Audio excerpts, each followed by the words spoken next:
Yeah. Wait, is the NRA headquarters really in Virginia? That's disappointing. It's in Fairfax, Fairfax. Virginia, Christ on a bike. where my college is.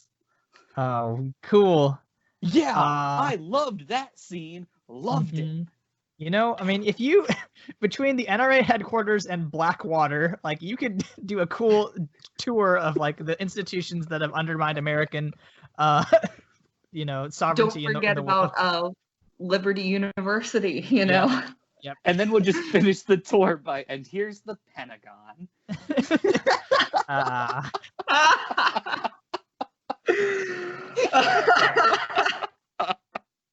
Oh, boy. I think Aaron has reached the, maybe these podcasts weren't a great idea.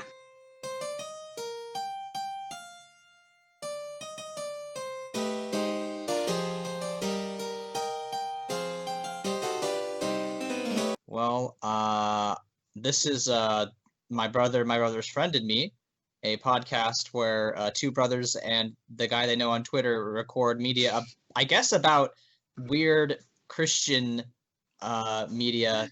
And yeah, we've been doing the God's Not Dead trilogy, and this is the third movie we've done in the franchise, God's Not Dead: A Light in Darkness. And I'll be honest, gentlemen, it definitely felt like there was no light at the end of this tunnel. It was a very bleak movie. Yeah.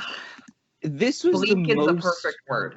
Like, even at the end, I was like, I feel like everyone is still a little depressed. Like, yeah. I don't. This movie was so nothing. Like, all of the first movie was a roller coaster ride where my jaw never left the floor. This was just like Christian sad boy hours. I mean,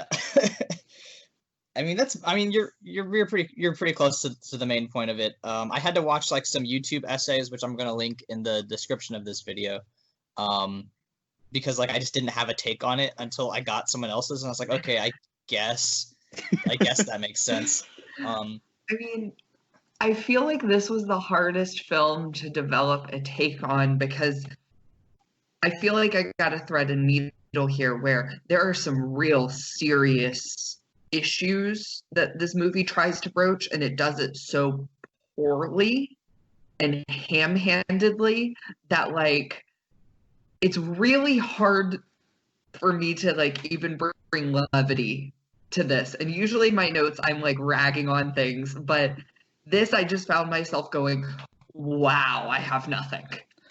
Well, it was like a constant funeral dirge of like bad things happening on top of bad things. Just like, come on. There were like the other movies had jokes. Like, they weren't like that good, but there were brief moments of like you said, levity. This was just like, and then another sad thing happens. This movie did also fall into the trap of anytime an individual would bring up one of those like hard-hitting questions, that another person would go, oh, of course you bring up that point. How dare you? Which is a method of debate, I guess. It does keep thematic cohesion in that they are not interested in having the tough conversations. Oh, no. Yeah, I mean, at the end, they sort of like hint at like trying to find some sort of compromise, but they don't really go far enough. And as we talk through the plot, we'll get into that. So I've got my astonishingly long plot summary, because I mean that movie was an hour and 45 minutes, and I felt every single one of them. So let's go from the top, and then you guys can interject your commentary as necessary. Yeah, I don't think we're gonna get to the 2-hour mark like we did with the last one, because this was just wild, right? We were so angry last time. There was a lot to be angry about, and this one it's so banal. It's like I've never gotten pudding. It's just like, well, okay, I'll eat something else, I guess. I've never gotten onto a chat immediately where everyone's like, all right, shut up, I need to talk about this. All three of us were just steaming, but let's plod through this one. Yep. Okay. All All right, so we open with the montage of Pastor Dave getting arrested. If you'll recall from God's Not Dead 2, he was arrested for not turning over his sermons to, I guess, the Arkansas prosecutor's office. There's a lot of sad piano music in the background. We get a shot of it. Yep. The man brought the hammer. That's right. Yeah, no, the nail that sticks up gets hammered down. In this case, Pastor Dave was a goofy looking nail. And it's hammer time. It is hammer time indeed. We get a shot of an internet article that reads, many are accusing the state of overstepping its bounds, claiming they're on a witch hunt to silence religious leaders from making political statements from the pulpit. Which is like, yeah, that's how the law works, but okay. And then Dave, we get like maybe 20 seconds of Dave in like a jumpsuit, and then he is set free from jail. So he wasn't really in jail that long. Apparently the charges were immediately dropped and they were never brought back up again. So They just like, oh, here's an important, like, what's gonna happen next cliffhanger. If you watch you could just end the movie there. Like, yeah, cool. They solved the issue, I guess, off screen. Yep. Oh, yep. Nope. They just dropped the charges because this was a clear violation of the First Amendment. And yeah, we're very sorry about this. Please don't countersue us. And then we get to, I mean, Jude gets him out, obviously, because Jude's his main man. There's a lot of supporters. There's a lot of people chanting about religious freedom outside the jail cell. Someone says, I think this is a human rights issue, the right to share truth with others. I don't know who says that, but you know, I don't know. I just wrote it down. It's been a couple days since I watched this film. Well, I do want to point out that the reporter was like, "What is truth?" to Pastor Dave, which is the strangest question to ask a human being. Yeah, we get a lot of faux deep questions in this film. And his answer, which comes up a lot weirdly, is Jesus. Which we've all talked about our religious experiences. Aaron, can you explain that one? Because I have no idea what he was trying to get at there. I mean, you can go to like, I'm the way and the truth and the light and all that, but like, I mean, it's such a boilerplate answer for when you don't have an actual theological argument. Like this film just doesn't want to engage. So it's like, you just gotta believe, y'all, and don't dig any deeper than that. Faith. Yeah, faith. So there's some more, like, there's a lot of, in this film, there's a lot of like cable news shows basically like showing talking heads. You know, Judge Jean Perot, I think, is gonna show up at one point. NRA lady a lot. Yeah. I screamed at the television when I saw her on camera because I was like, really? This is who we're putting on now? Well, I didn't even recognize her because she wasn't yelling. Well, she wasn't drunk, so... Yeah, she wasn't advocating armed overthrow of the government in this one, so... I don't even know if we're talking about NRA lady or Jean, or Judge Jean. Like, at this point, those statements are true for both of those ladies. Yes. Anyway, so we get these shots of these, like, talking heads. There's this newscast going on, and, like, one person is like, oh, we're totally cool with a Muslim imam talking about religion in a public university. That's fine, but then, like, you know, if it's a Christian thing, that's different. I didn't really get what they were saying. I'm not really sure what the point they were trying to make was. Like, I guess they were trying to be like, oh, people are more tolerant towards Muslims than Christians, but I mean, I don't know. It was just so bizarre, and it was just, I mean, this film suffers from the last film's problem, which is like a lot of weird, out of place scenes that like sort of add context, but not really. That was one of them. We do get another cut of a young black man on Facebook Live asking what a church is doing on a state campus in the first place. And that is at that point I was like, oh no, this one's not going to be as fun, I don't think. This one goes from Christian self-pity porn to like, oh, Black Lives Matter is bad, and it's like, oh, okay, this is what we're doing today. It really does take a turn, and I have a weird half compliment to give this film that I feel like the cinematography is a lot tighter. Like, I feel like the transitions are smoother. So the other films kind of felt like they were all filmed on an iPhone. Exactly. Yeah. And this actually feels like there was a camera crew and like someone was editing, which actually makes some of the glaring plot problems worse, in my opinion. Because it's like, okay, you have all this production value, but you couldn't like string together a coherent like narrative. Yeah, exactly. Like in a lot of ways, this feels like a better movie. It's just because of the very bad writing and like incoherent plot, it completely falls apart as soon as you look under the surface a little bit. And we give a lot of crap to the writer. However, the editor hates us. The editor hates the viewer. Because like scenes are always, and I don't know if you guys like throughout this entire trilogy, they're like a second or two too long every single scene. Yeah. Like just enough for you to go, and it's awkward. Yeah. Every time. Yeah. It's just such a bizarre film.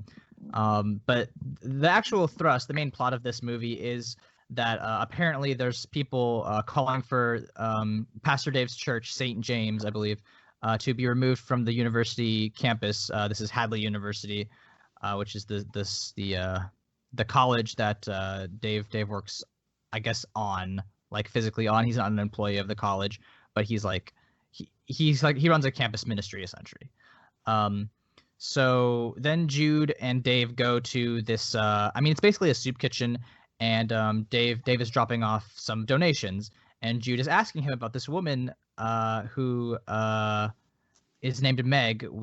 I believe I think her kitchen is actually named like Meg's Kitchen, so that's the place they're going to, but they don't actually like use her name until like half an hour into the film, and it's annoying. It's so much like Cancer Lady and from the first movie. Yeah, it really is. It's just like, oh, this character's important. We promise we'll get to her eventually, and then it takes them halfway through the film to do so. It's like, cool. And the newsboys pray over her and heal her. Yeah, good. When he like is about to leave, she gives him a bag of pork chops and leaves a note inside, and it says that she always had a weakness for bad boys, and there's a smiley face. And it's at that point that I was like, oh, no women were involved in the writing of this film either, because that's just not how people do any sort of romantic interaction unless they're, like a psychopath. Yeah. I find it absolutely... She might as well have like cut the letters out of magazines, like a ransom note. I've always liked the bad boy. It's just pictures of him like getting groceries and like shots outside his house. Yeah. So I did feel like some of like the lighting and like the overall emotion of this film made it feel like a horror movie. So that tracks. I mean, honestly, we brought that up before, that this is like the Saw franchise for Christian films, but more than any other one, this one had like the whole overall ambiance. Yeah. So we cut to some protesters outside St. James again. There's some graffiti that says "Go away" on Pastor Dave's parking spot, and hey, like the graffiti game in this film is like so trash. Like, y'all, if you're gonna graffiti something, don't write "go away." Like, that's kind of a polite, like, oh, please, we'd rather you not be here, sir. Like, you know what? I am going to do the rare stance of say they might have actually done that justice as someone who goes to a public university that has a how am I going to put this, bad graffiti everywhere, where like if someone cuts down a tree, they'll put like, you shouldn't have done that on the stump, and I'm like, ooh, tough message there, boys. fucking got him. Yeah. Got him. Great. Well, I Had to guess do that it is to him. just how college is. Maybe I'm old. He notes that they've hired armed guards to protect the church, which never come up again. No. So that's useful. But we get a cut to the inside. Dave is preaching to a pretty large congregation. I've never actually been to a service on a college campus, but like it seems like there's over 100 people in there, which I would be surprised to see on a college campus. But we don't actually know how large Hadley University is, so it could be like a Big Ten sort of deal. We have no context for that. Dave is talking about how, you shouldn't worry about the protesters. Everything's going to be fine. He also announces that Jude Mbaye, which, it's the first time we've actually learned Jude's last name, but he's going to become Dave's co-pastor, which is kind of a nice gesture. I really like the throughout this this film franchise, I've really liked the relationship they've built up between Dave and Jude, where Dave is just like the dour, grumpy man, and Jude is always relentlessly positive and like a good friend, which makes what happens in the next like 5 minutes extremely brutal. But it also fits, like, I spent a lot of time on TV tropes because this felt so tropey. So it just feels like someone was like, oh, we got to do something, and they just kind of like did a cursory Google of how to make a film more serious. I mean, it's literally like so I mean, what we're alluding to is that like later it's like night and they're walking back from the church, and somebody throws a brick through the window of the church, and Jude goes down to go like check on the broken window while Dave chases after the vandal. But then Jude turns the light bulb on, and what nobody noticed was that like the brick hit like a gas valve, basically, filling that basement with gas. There is a flash when the light bulb goes on. The spark ignites this gas. There's an explosion which wounds Jude mortally. And then there's like an agonizing 5-minute scene of Dave pulling Jude's like bleeding body from this church as like fire and smoke belch everywhere. There's like a beautiful shot of like this church burning and like the top part of it like coming down, and then Jude is like Dave is just struggling to pull Jude out of the smoke and fire, and he's just like trying to keep him alive. And it's so jarring because we're less than 10 minutes into the film at this point. And that's what you were getting at, Michael. It's like in a cop film when you have like the guy who's 2 weeks away from retirement, and like, or like the rookie who's eager to serve his country in like a war movie, and you're like, oh, that one's dead. That person's gonna die. So I made notes because this actually follows 2 like tropes that have been beat to death. One is called the "too good for the sinful earth" trope. And they've spent a lot of time since, I would say, the second film, because in the first film, Jude talks about celebrating someone's death. But after that, they like make him as a paragon of virtue, and it's almost like he is saintly, right? Like he is aggressively positive. His faith is unshakable. He exists to help other people. He is too good for this sinful earth, so he had to die to show us how evil this world is. And then the other one that I noted was Cerebus syndrome, and it is when a like series or a film kills the lighthearted comedic relief or positive character to show that they mean business. And the fact that it happened in the first 10 minutes tells me all I need to know. They treated him as a disposable character that served to extend the plot, not with his own agency, not with his own story. And it actually like made me kind of angry, because it's like, okay, this is someone who's been in 3 films, arguably has had a bigger impact than fucking Dave over here. And you're just going to unceremoniously explode him in the first 10 minutes of this film just to like propel Dave's storyline further. It's so obvious that Dave is a self-insert.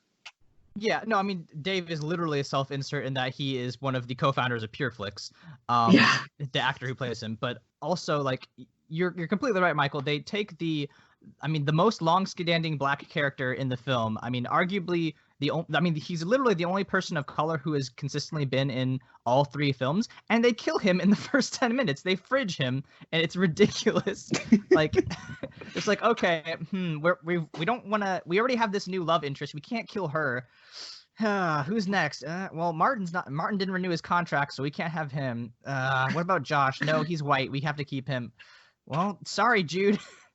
You're on the chopping block, my man. Well, they didn't even think about the one with terminal fucking cancer with Amy. Like, she's just gone. No, the Newsboys healed her. We've established that. But... Yeah, Michael. Faith in the Newsboys. The Newsboys are good always, and always the Newsboys are good.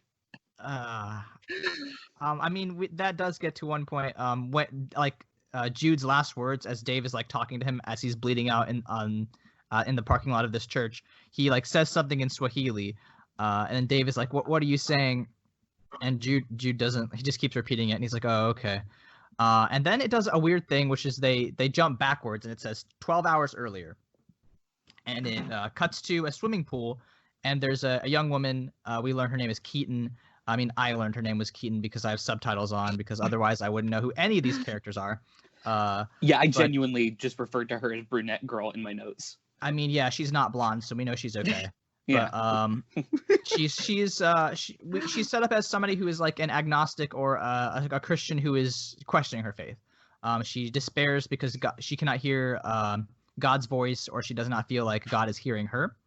Later in the library, we see her boyfriend show up, and he's wearing a Letterman jacket, I think, which is a wild thing for a college student to do. This is where my defense of them previously completely disappears. Yeah. They have never seen a college campus. Yeah.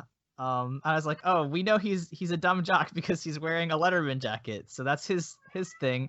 Adam is talking to her, and then her mom, Keaton's mom, calls, and she like hangs up, and Adam is like, oh, haha, yeah, you're supposed to be in church right now. And she's like, oh, shut up about it. And then she says that, my parents would be, livid if they even assumed I was, if they had any idea I was questioning my faith. And he's like, oh yeah, well, I'm also an atheist, like former believer now. So, I get it. I know it's hard. And that's one of the points in this film that is potentially interesting, that does not get addressed adequately, is the concept of questioning your faith. I think that the church, all churches, not just the Catholic Church that I subconsciously refer to, would have a lot better membership retainment if they did like have like full on like training programs about how they addressed their parish's beliefs, especially younger people who are questioning, have questions about their faith. But that's not really what this film is about, as we established. But it is a through line. We cut back to Keaton in a dorm room, and it's Keaton, Adam, her dumb jock boyfriend, and then we learned this black man we saw earlier. His name is Tio, I believe. He is a stand-in for Black Lives Matter, and his nameless girlfriend, I do not believe she has a name at all. If anyone, she does not. Yeah, cool. Did she say more than like 4 lines either? No. The women in this film are all accessories. Everyone's a plus one. It was very weird that like the only, to my knowledge, interracial couple was a stand-in for liberals. Am I right? Yeah, it's not great. I mean, no, they did like potentially introduce an interracial couple at the end of God's Not Dead 1 with Aisha and Josh, and then Aisha just vanishes from the face of the earth, even though Josh gets to be in this film again. So I hate Josh in this film so much. Josh I hate him in this huge film so much. And I cannot wait to get to him. But they're talking about this theory of multiple realities. Tio is talking about how there's quantum physics, and that's why there's no hyphen in Kit Kats, and the Berenstain Bears and the Berenstein Bears are the same thing. And out of nowhere, he sort of slams Jesus and Reverend Dave. And then somebody's like, oh, well, don't say that because Keaton's here and Keaton's religious. And then Adam's like, oh, no, she's not really religious anymore. And she's like, hey, fuck off, Adam. And they both like leave to go have a relationship fight. Adam is like, oh, I'm sorry. I don't really have a problem with God. And then Keaton's like, I don't want to have this conversation again and again, apparently. I noticed here the camera work was like really shaky and weird, but I think it was intentional. I think it added to the mood. I kind of liked it, but if you just want what is the difference between this movie and the first one, compare this fight with Josh and his blonde girlfriend, so we know she's bad, where the camera just stood in one area and didn't move and watched them have the argument, and then they both walked away and the camera still stayed there. Like, they're learning, guys. Yeah, no, I mean it's a marked improvement in production, and a marked decline in entertainment. But similar to Josh's fight with his blonde girlfriend, Keaton sort of breaks up with Adam here, and Adam becomes very upset, and he's like astonished.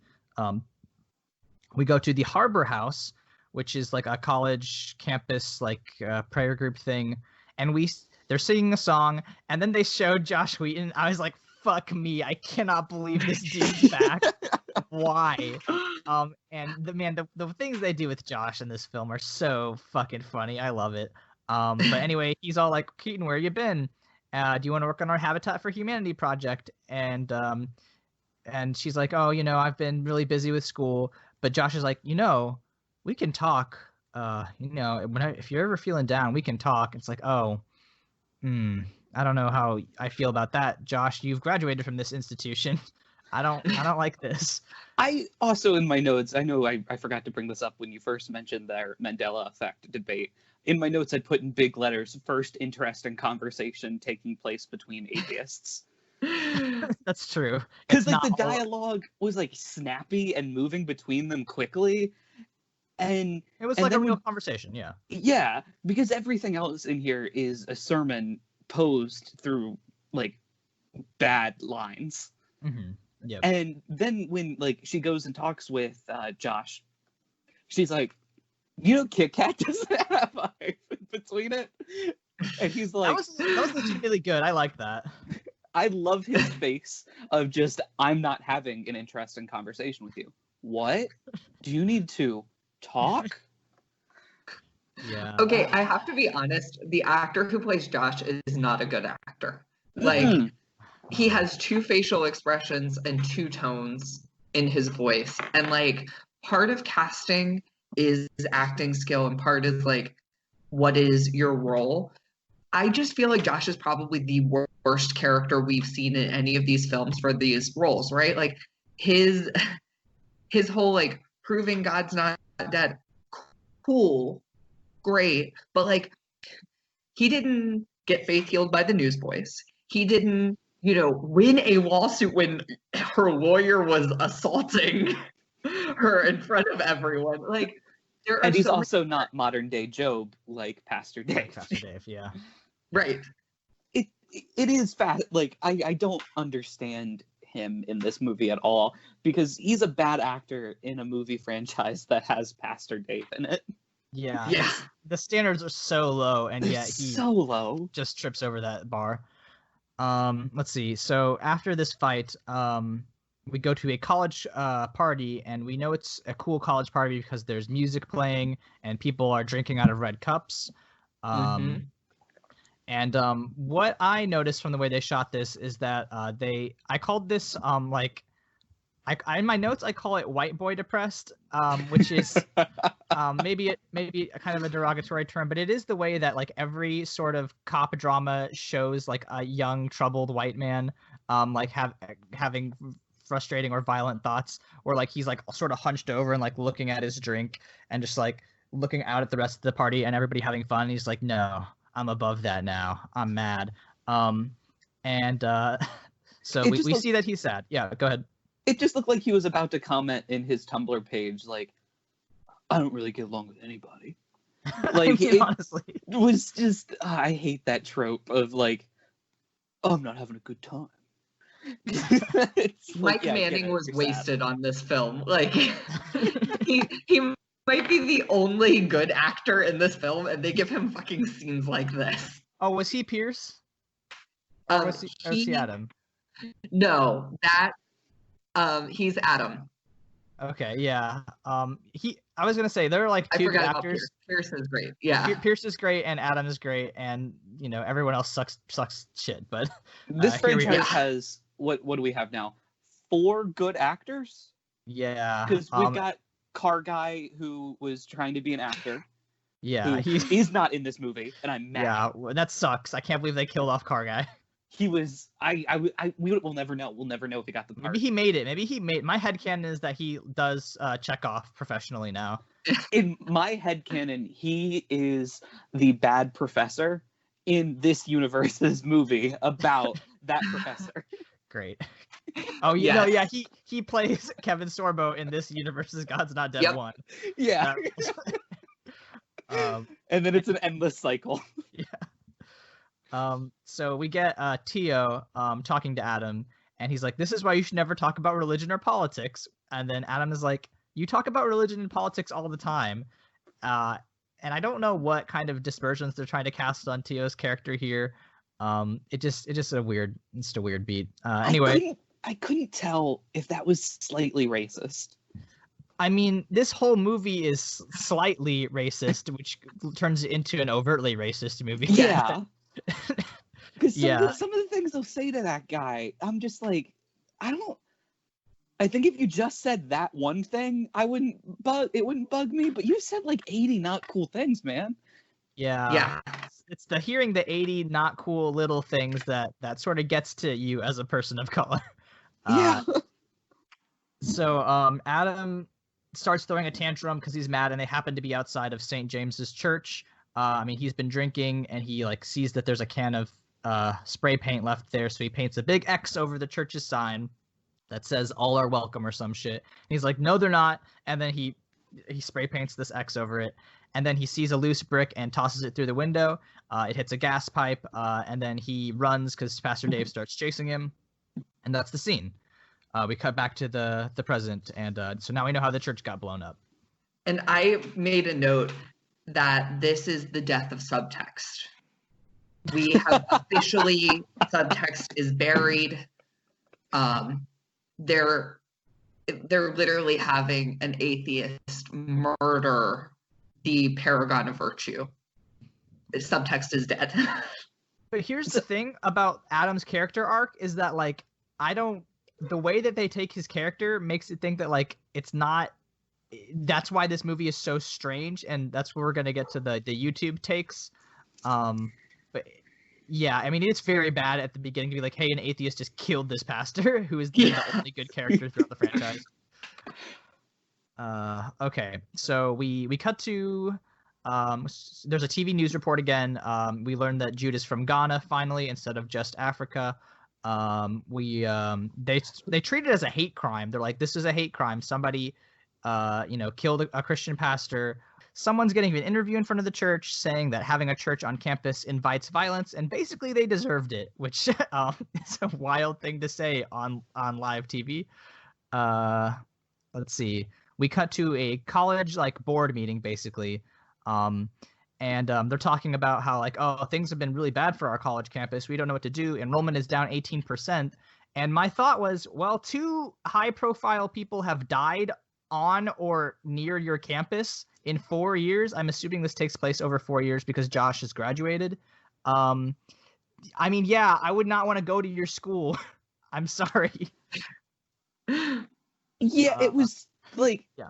As someone who is in college now, and his college has had some controversies attached to it, it was this entire thing was very strange to me, just because like they didn't try to connect the dots at all, and then people would point out like, hey, that makes no sense. Like the church isn't connected to why enrollment isn't down, and they're like, shut up. Yeah, I mean they're obviously trying to be like, oh, liberal people just want to get rid of the church for whatever pretext they can, and I mean that's what this conversation is. We get Tom, who is like, I think the principal, not the principal, the president of the university, and he's like, no, we should keep the church. It's a historic building. But everyone else essentially just says, how about you get fucked, Mr. President? Like, we hate this church and want it to go away. Don't forget the evil blonde. There is an evil blonde. Yes, there is on an that. evil blonde woman who, I think her name is Barbara, but she does not have like a title or position. She is just there in the boardroom, and she's like, why don't you go talk to Pastor Dave? Apparently you're friends. You haven't existed in this franchise before. We don't have like an emotional connection to you, but now we're going to introduce this information that you guys have been friends for a long time, which I guess is supposed to introduce some sort of drama. Do you guys think that, like, because in this setting up, I was like, ooh, is this our new big bad getting out of his Prius lawyer, God's dead professor type? When the blonde lady was saying all of that, but she's in like 2 scenes. Yeah, no, like, she doesn't exist. The bad guy, there's no antagonist really. Like, I guess, yeah, that's what makes this film so wild, is that there's not a big towering evil figure. And that's why I was talking about the YouTube takes. I think the Renegade Cut is the YouTuber who produced one of these movies, and he says that like atheism in this in this franchise has always been embodied in one person. Like there's Professor Radisson in movie 1 and ACLU lawyer in movie 2. In this one, it's just sort of society is the enemy, like an atheist society that wants to get rid of Christians, and like there's no one bad guy. It's just like the world is against Christianity, which in a way makes it even more like pernicious than the first two, because it's like it's not just one weird person, it's like everything, which is I want to keep that context in this film as we discuss it. Let's see. So now we get a sad montage of Dave packing up Jude's belongings. Is That's this all also well and good. when we get our first sad jog montage? Oh yeah, it is. I think there's It's like like- 5. There's at least so many. like the amount of anger exercise in this movie is crazy. Yeah, I mean, when we were allowed to go outside, I love to get me in an angry run, but like Dave does it so much. It's just Dave does it like 3 times a day. And it always Yeah. ends with him like kneeling with the like scream. Yeah. Yeah, but like there's no sound. He's just like got his mouth open. It's like It's just classic. dramatic music. That Yeah. isn't by the Newsboys. I mean, I have to assume. I have a conspiracy theory about that. I'll bring that up at the end. Oh, good. So we learned that there is a local black church that is going to be.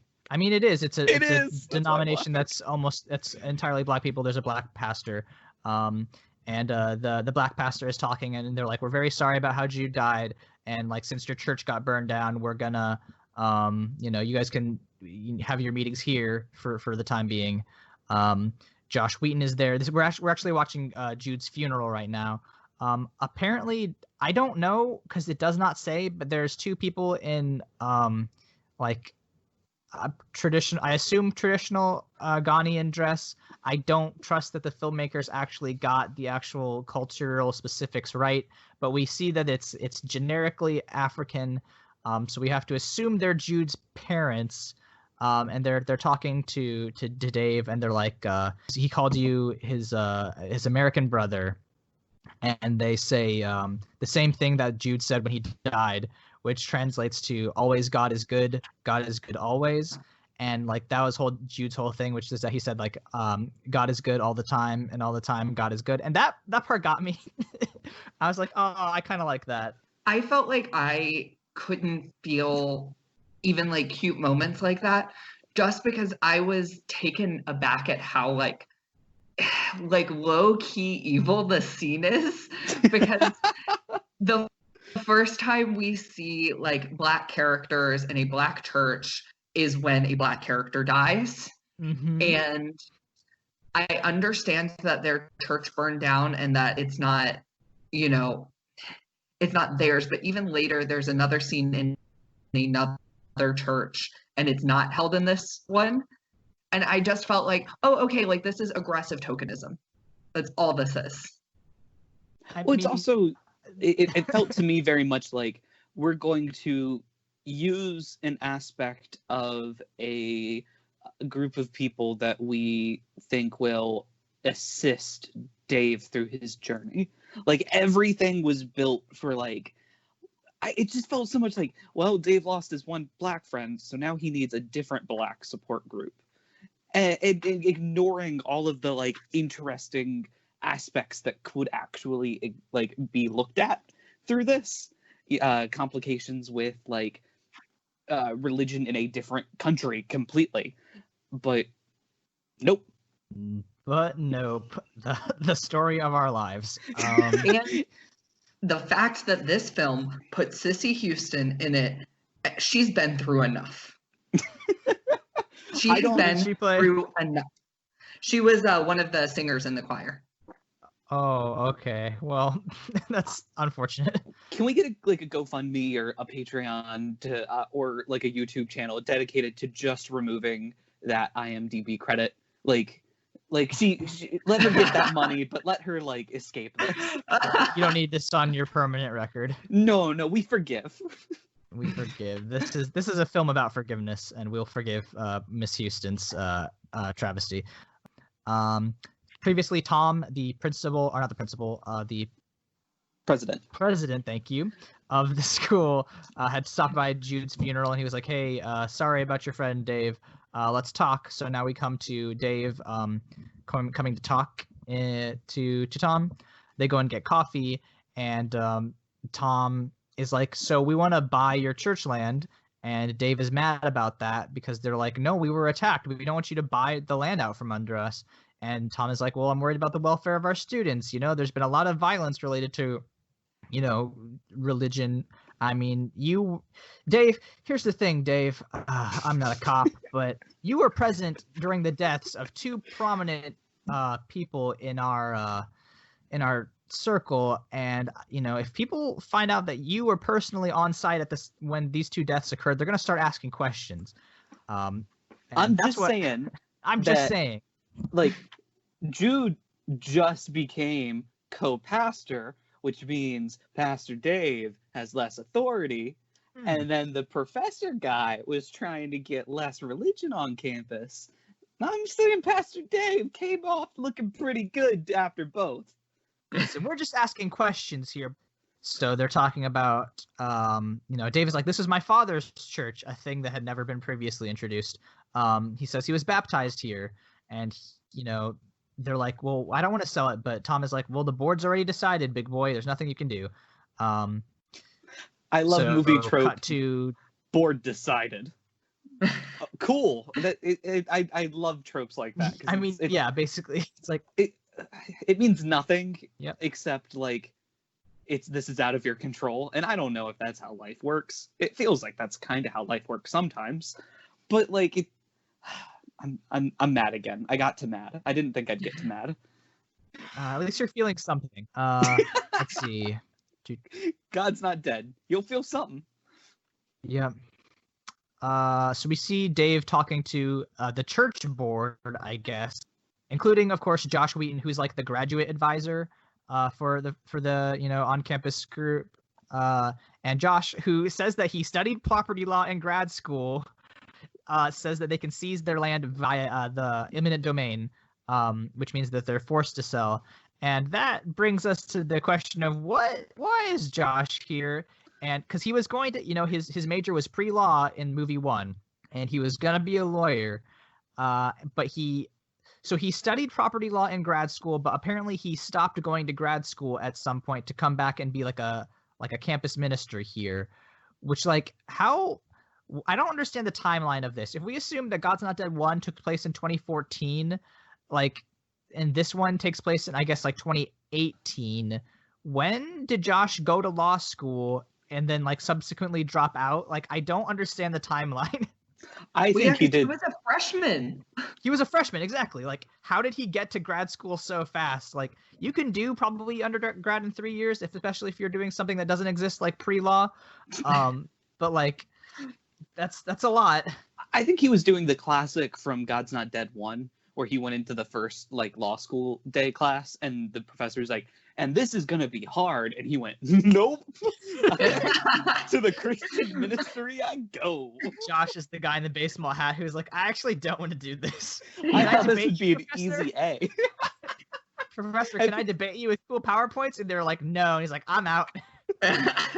I have to do homework? Ew. I'm oppressed. I'm being oppressed. I'm gonna go get oppressed somewhere else. Let's see. We cut to Josh and Dave talking at the church. They're like, "Man, everything sucks." Josh mentions that Keaton stopped by in the first time in 5 months, and he says that she needs someone to help her, and he says that there's hundreds more like Keaton on their campus. He clarifies that he did leave law school for this ministry, and Dave says they can't do anything because they have no money and no lawyers. And Josh says, Luke 12:48, much will be asked of you or whatever. And Dave is like, "You know what? That's right. I've got to take responsibility by calling my older brother." I also want to point out that in their church board meeting, they say something like, "Our law fund is more than just wiped out." So I guess they're hinting at the fact that they had to get lawyers to get Pastor Dave out of jail. But But the movie addressed that was a crazy lawsuit that even the atheists were like, "Whoa, we goofed." Like, whoa. Yeah. So I'm imagining their law fund is like a bunch of quarters like found in like cushions. Like that's their law fund.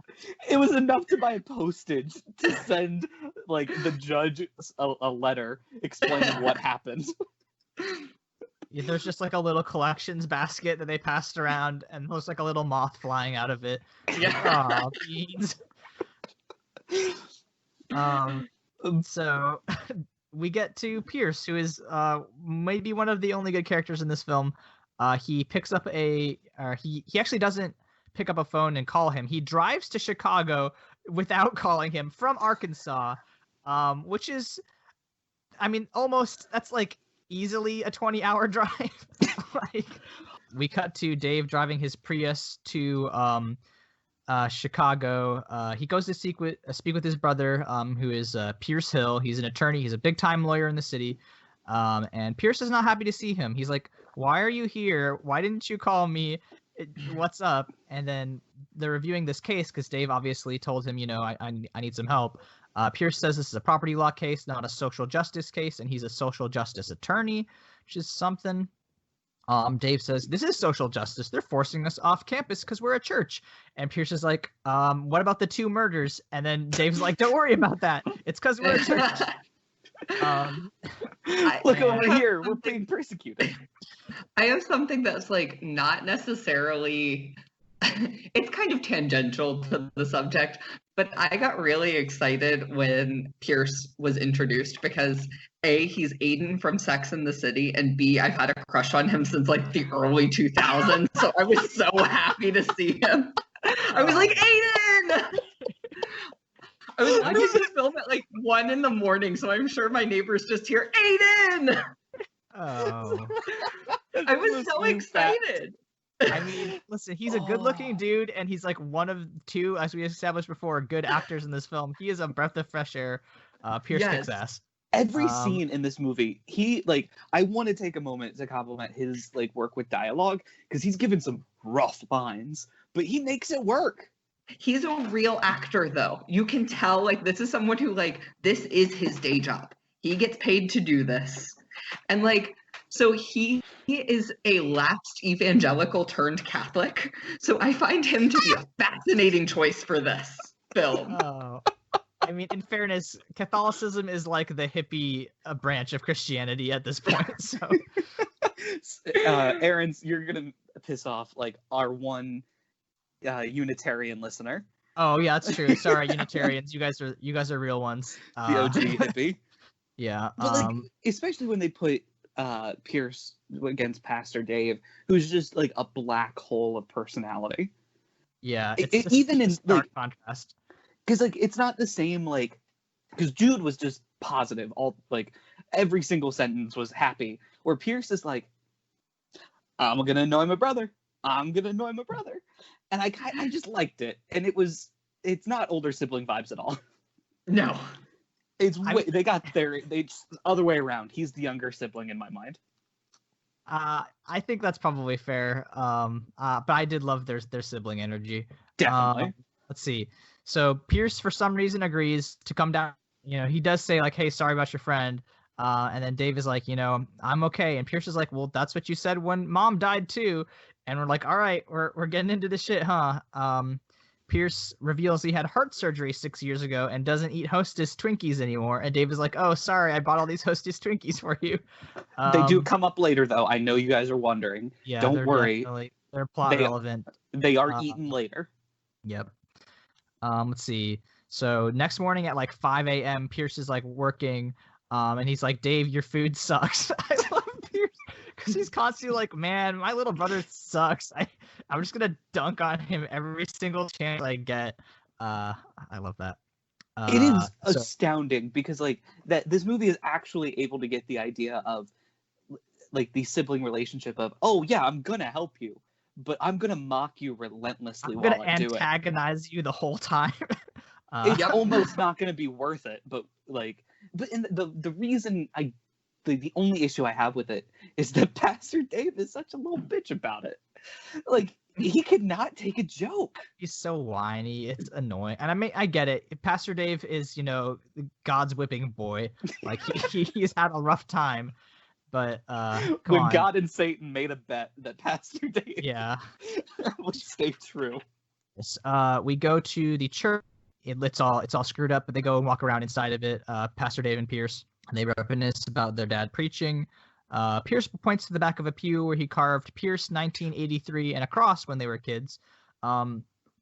So we get to a meeting with the college board. The president is asking for a better settlement, and the board lady is like, "Oh no, it's unethical to pay them more."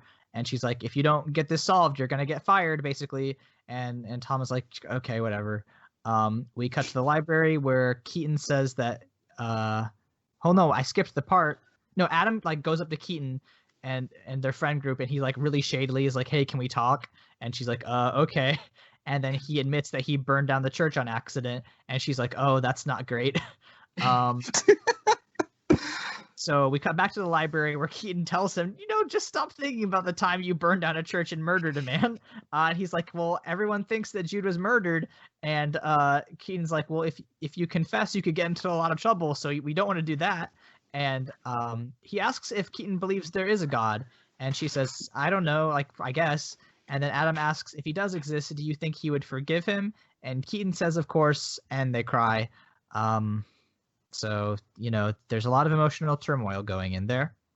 Adam just has to hope that he'll get hit by a car, and then Pastor Dave will prey upon him while his lungs are crushed. That's true. I mean, there's a pretty good God tier cleric around every corner in this universe. So Newsboys. Newsboys. Yes. Just hope something happens with the newsboys around. Yep. Dave asks if Pierce wants to go to a church service. Pierce says nope. They pull out a box of old stuff, and they find a stretchy action figure which rules. And Pierce pulls its whole arm 6 feet across, and it's really funny. It's just so out of place, but I love that. It's so 80s too. Yeah, they were like, what's the most 80s items we can get? A Stretch Armstrong. Hell yeah. He also finds a bunch of darts, and he starts throwing them at a painting their aunt made. And Dave is like, "Hey, you shouldn't do that." And Pierce is like, "I bet you can't hit the frog." And then Dave cannot hit the frog, and Pierce mocks him for it, which owns. He's both a bad actor and a bad darts player. Yeah.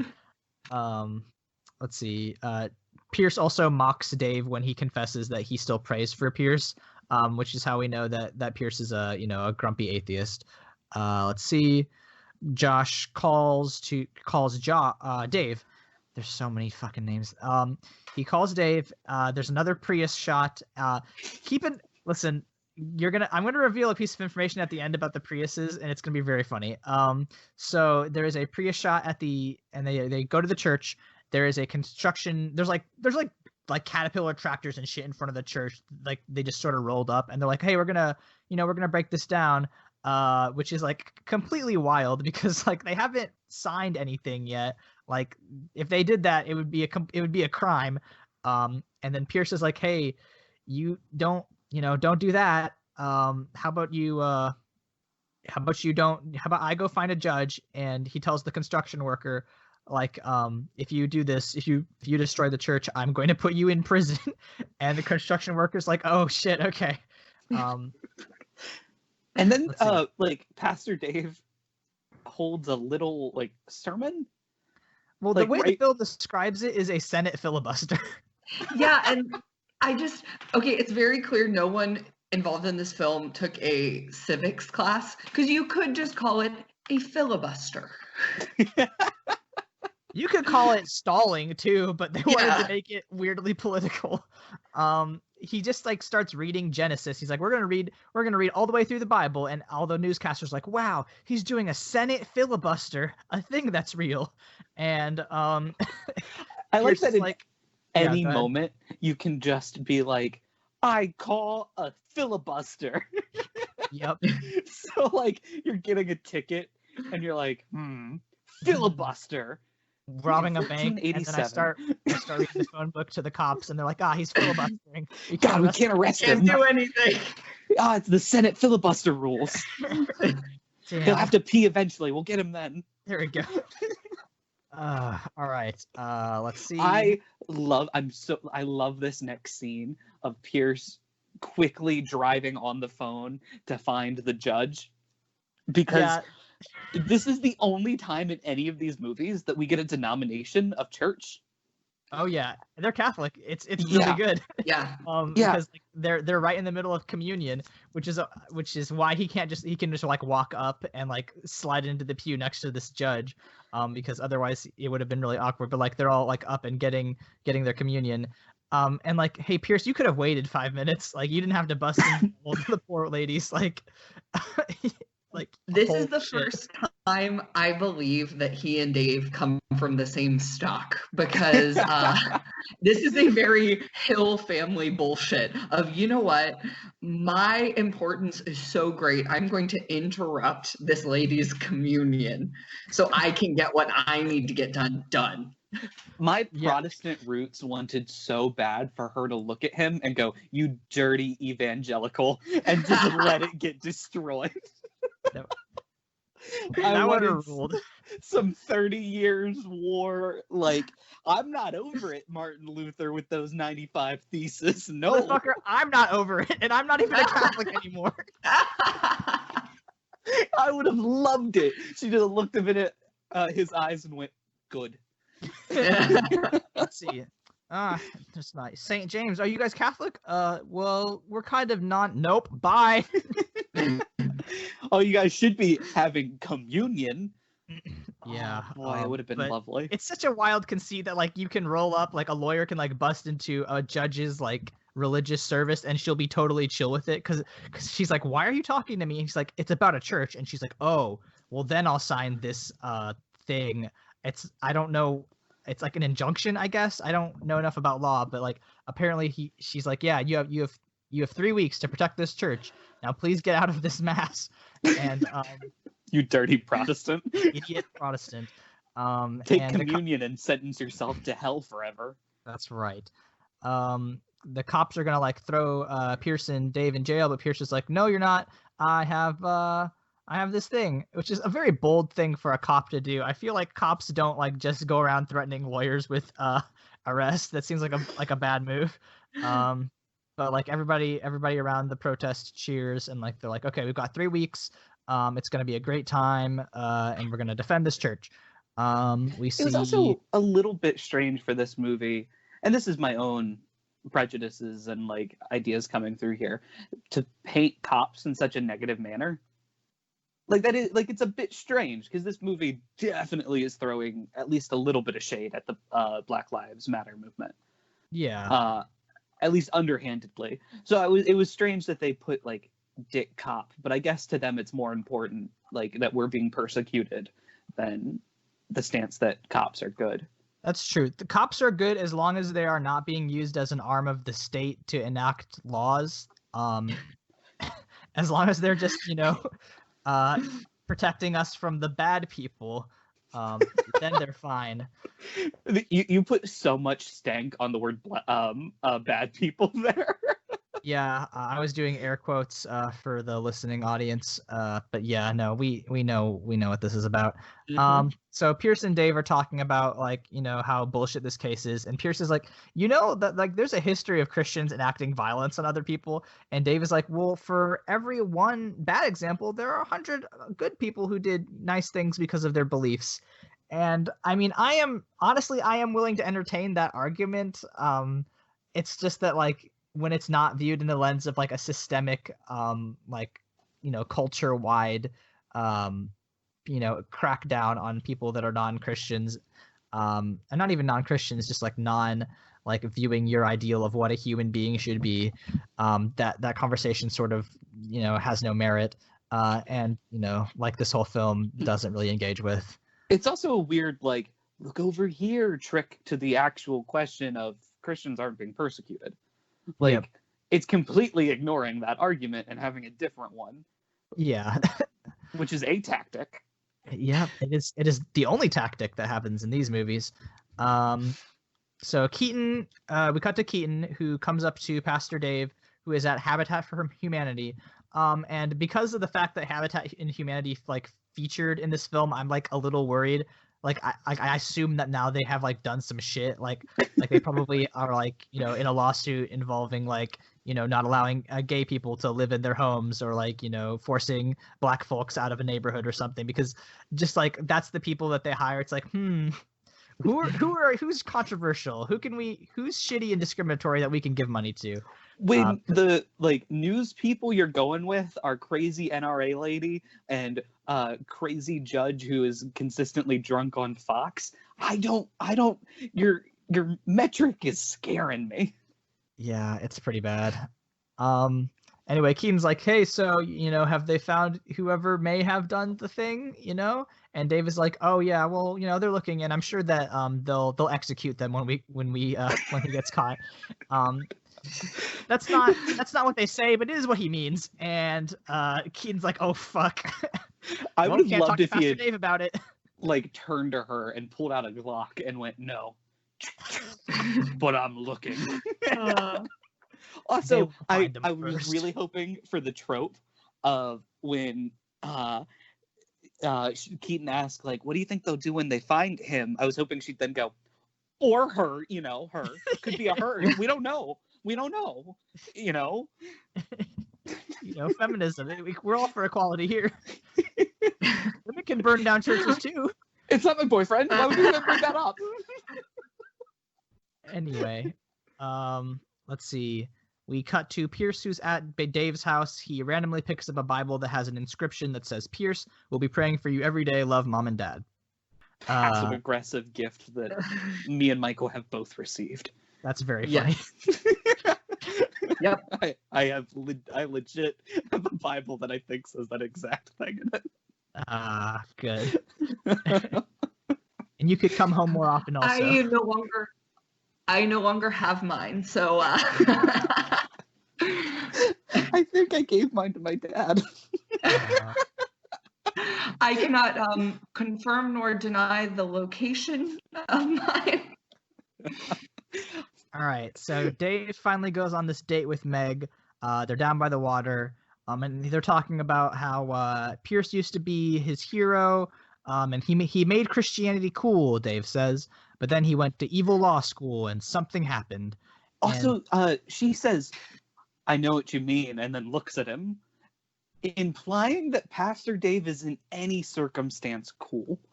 Yeah, which he has demonstrated multiple times that he's just a big fucking dork. Yeah. He says that Pierce's not being a Christian anymore was hard on their parents, and they feel like they lost their son. And I just put in parentheses, boo, because like, what do you want? What do you want, movie? This is a film that's ostensibly about reconciliation, but then they're like, oh, it was so hard for my parents when I didn't want to do a thing they did, and they said I was dead to them. That really hurt their feelings a lot. Like, come on. But what we're missing is, like, it was really hard on the parents. It was so hard for them. That's why he moved to fucking Chicago, which is basically another planet compared to Arkansas. Dave says he feels like he's drifting in his faith. He feels like he's bad at his job. He just wants things to go back to normal. And Meg is like, well, things don't ever, we can never really go back. And we're like, you're right, Meg. Now I feel inspired. And she does say the important line, she's like, I went back to school, back home, back to brunette. So she used to be blonde. Shit. She used to be an evil blonde, which again will come up in my conspiracy theory at the end of this video. So I will say I appreciated the moment of clarity of Dave going, I must be pretty bad at my job. And the audience just goes, yes. Yeah. He's so bad at his job. What are you going to do? You're really bad at this. Go yell at a very enthusiastic Asian man? Like, that's all he's done in these movies. Yeah. Pretty cool, Dave. We cut back to the college board. They're talking with Pierce and Dave, and they're like, okay, we'll give you extra money. And Dave is like, I don't want money. I want my church. And Pierce is like, well, here's the thing y'all don't know about law, is that eminent domain doesn't apply because you don't like Dave's church, because that's a violation of the First Amendment. And they're like, if you don't withdraw that claim, we're going to sue you. And the board is like, okay, we're going to leave now. And and they're just like, this case will never make it to court. And then Pierce is like, okay, well, how can we get it so that it does make it to court? And they're like, okay, we'll start a media controversy, which is probably pretty accurate for some right-wing playbooks. So Yeah. I appreciated that. They did go to the right areas too for right-wing media. Yeah, they certainly fucking did, because in this scene we are back in the dorm room and they're watching Dave's interview with one Dana Lash from the National Rifle Association. And yeah, with its home headquarters like 30 minutes away from my house. Yeah. Wait, is the NRA headquarters really in Virginia? That's disappointing. It's in Fairfax, Fairfax. Virginia, Christ on a bike. where my college is. Oh, cool. Yeah, I loved that scene. Loved it. You know, I mean, if you between the NRA headquarters and Blackwater, like, you could do a cool tour of like the institutions that have undermined American, sovereignty. Don't forget about Liberty University. You know. Yep. And then we'll just finish the tour by, and here's the Pentagon.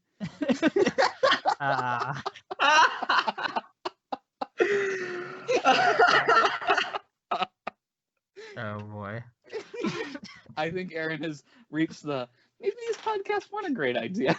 Yeah. I mean, I just don't like the fact that I'm gonna be on record saying that the Pentagon has actively undermined American autonomy in the world, even though it's a demonstrable fact. I'll say it. Well, you were the one to say it. Listen, true. I just think the Pentagon needs someone to stand up for him. Yeah, I mean, the Pentagon's not dead coming this fall. Yeah. Anyway, boy. Dana Lash is talking about how diversity and tolerance is actually like an evil leftist conspiracy or whatever. They make the comment that this YouTube video has 3 million views, which is very funny. It's very funny to think that 3 million people would watch Dana Lash talk to some random pastor. Yeah. No. We joke that it was 3 million conservative men on the internet. Yeah, just sort of refreshing. And it's all Facebook views. Yeah. Oh, yeah, it's all on Facebook. I mean, they highlight Facebook a lot in this show. Anyway, Pierce is like, this will give us the leverage we need to, I guess, swing public opinion or whatever. We cut to Meg and Dave talking on the phone. They're watching a sports game. Pierce gives him some brotherly ribbing over him talking to a girl. Let's see. One really funny thing, though, is that Dave realizes that Pierce is wearing his shirt. And he's just like, hey, what the fuck, dude? And I love that dumb sibling shit. We cut to Pierce in the morning. He's just like cutting down a tree in their backyard. And Dave is like, what are you doing? And Pierce is like, well, you're not going to do it. And also, you're a big fucking shrimpy baby. And then Dave's like, no, I'm not. And he, in his pajamas, take over, and he tries to cut the tree down. And then there's no transition. It just goes back to Pierce cutting down the tree. And Dave is like, but I have a chainsaw. And then together they pull it down, and they do a high five, which is a kind of a nice scene. Hey, Michael, do you remember when we fixed our sibling relationship by tearing down a tree in our backyard? Oh, yeah, that's totally like how we bond because, men, masculine, tree cutting down, guns, motor oil. Yep. Texas. I'm bad at this. Dave and Pierce have a conversation about if Pierce believes what they're fighting for, and Pierce asks if he needs to have the belief system of every quote crackhead he defends, which is like not great, Pierce. As for somebody who works in social justice, not great. But whatever. He does say that the church has outlived its usefulness, which is a pretty interesting and radical statement that I would like to dig more into, but we don't. Dave says people are broken and need meaning, hope, and truth. And then Pierce is like, why do you need me to agree with you? He says, you're my little brother. I don't like to see you push people push you around, and that's going to have to be a good enough reason for you. And I was like, man, Pierce fucking kicks ass. It's the opposite of what the first movie was saying. The first movie was atheism is trying to take away your own belief system. And at this point, Pierce is like, just let me believe what I want to believe and help you. Yeah.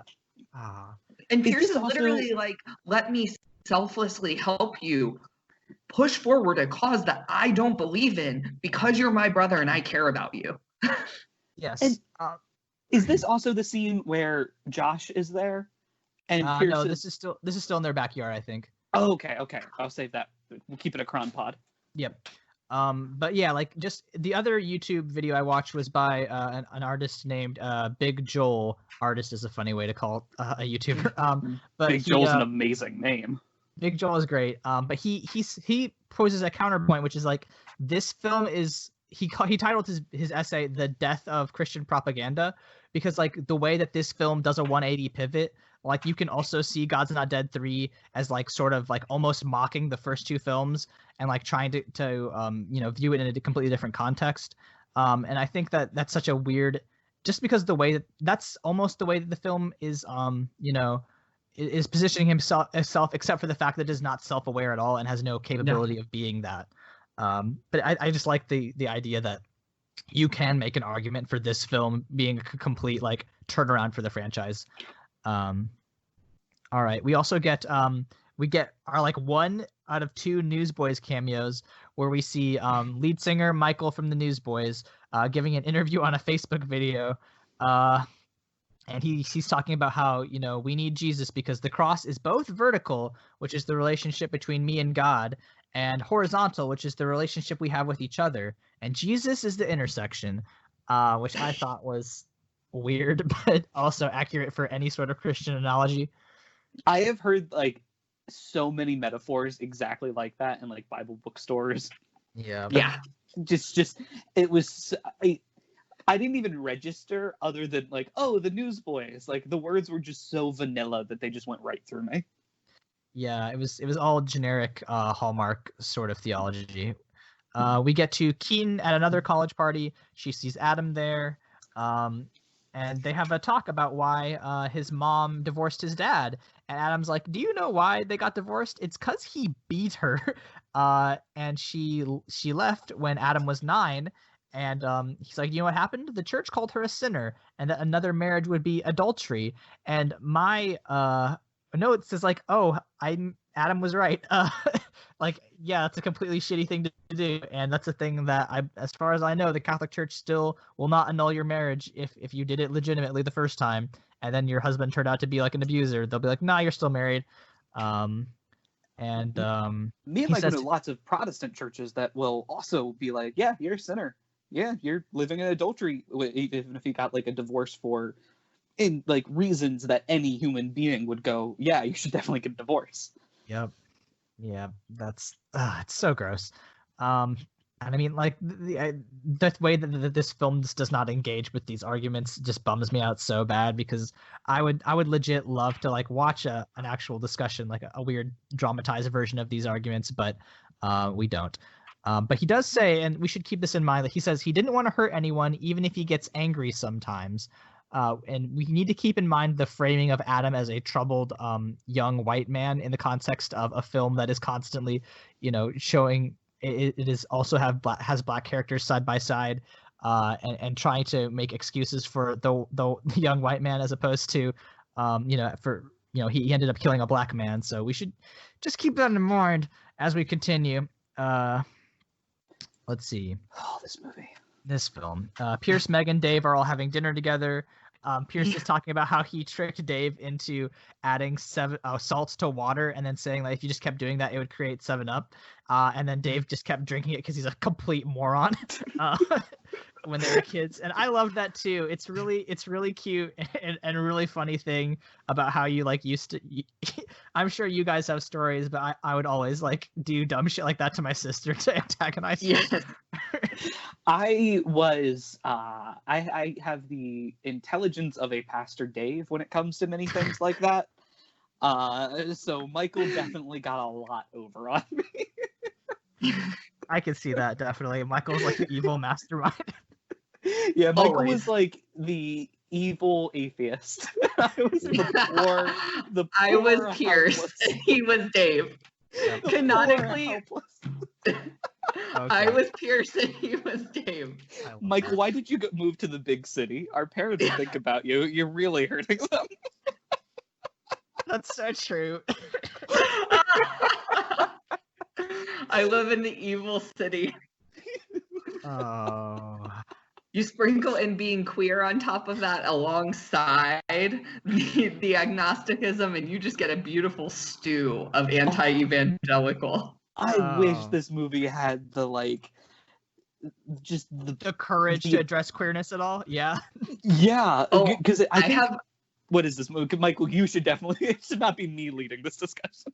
So I have some fun facts that we'll get to later. And so even though this film is completely uninterested in addressing like the church's relationship with queer people, there are notable queer people in this film, and there are people who have taken those moves to address the church's relationship with queer people.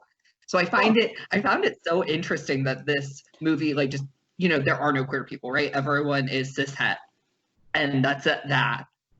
But there are so many people involved in this that, you know, are to the contrary of that.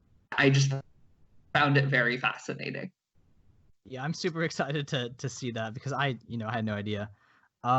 Let's try to wrap this up. Okay. There's a Facebook video, Tom, the principal, nope, the president is scrolling through it, and all the comments are like, wow, the university is un-American. He gets a call, and then someone throws a brick through his window. So what Tom does is the logical thing, is that he drives to Dave's house and punches him in the face over it.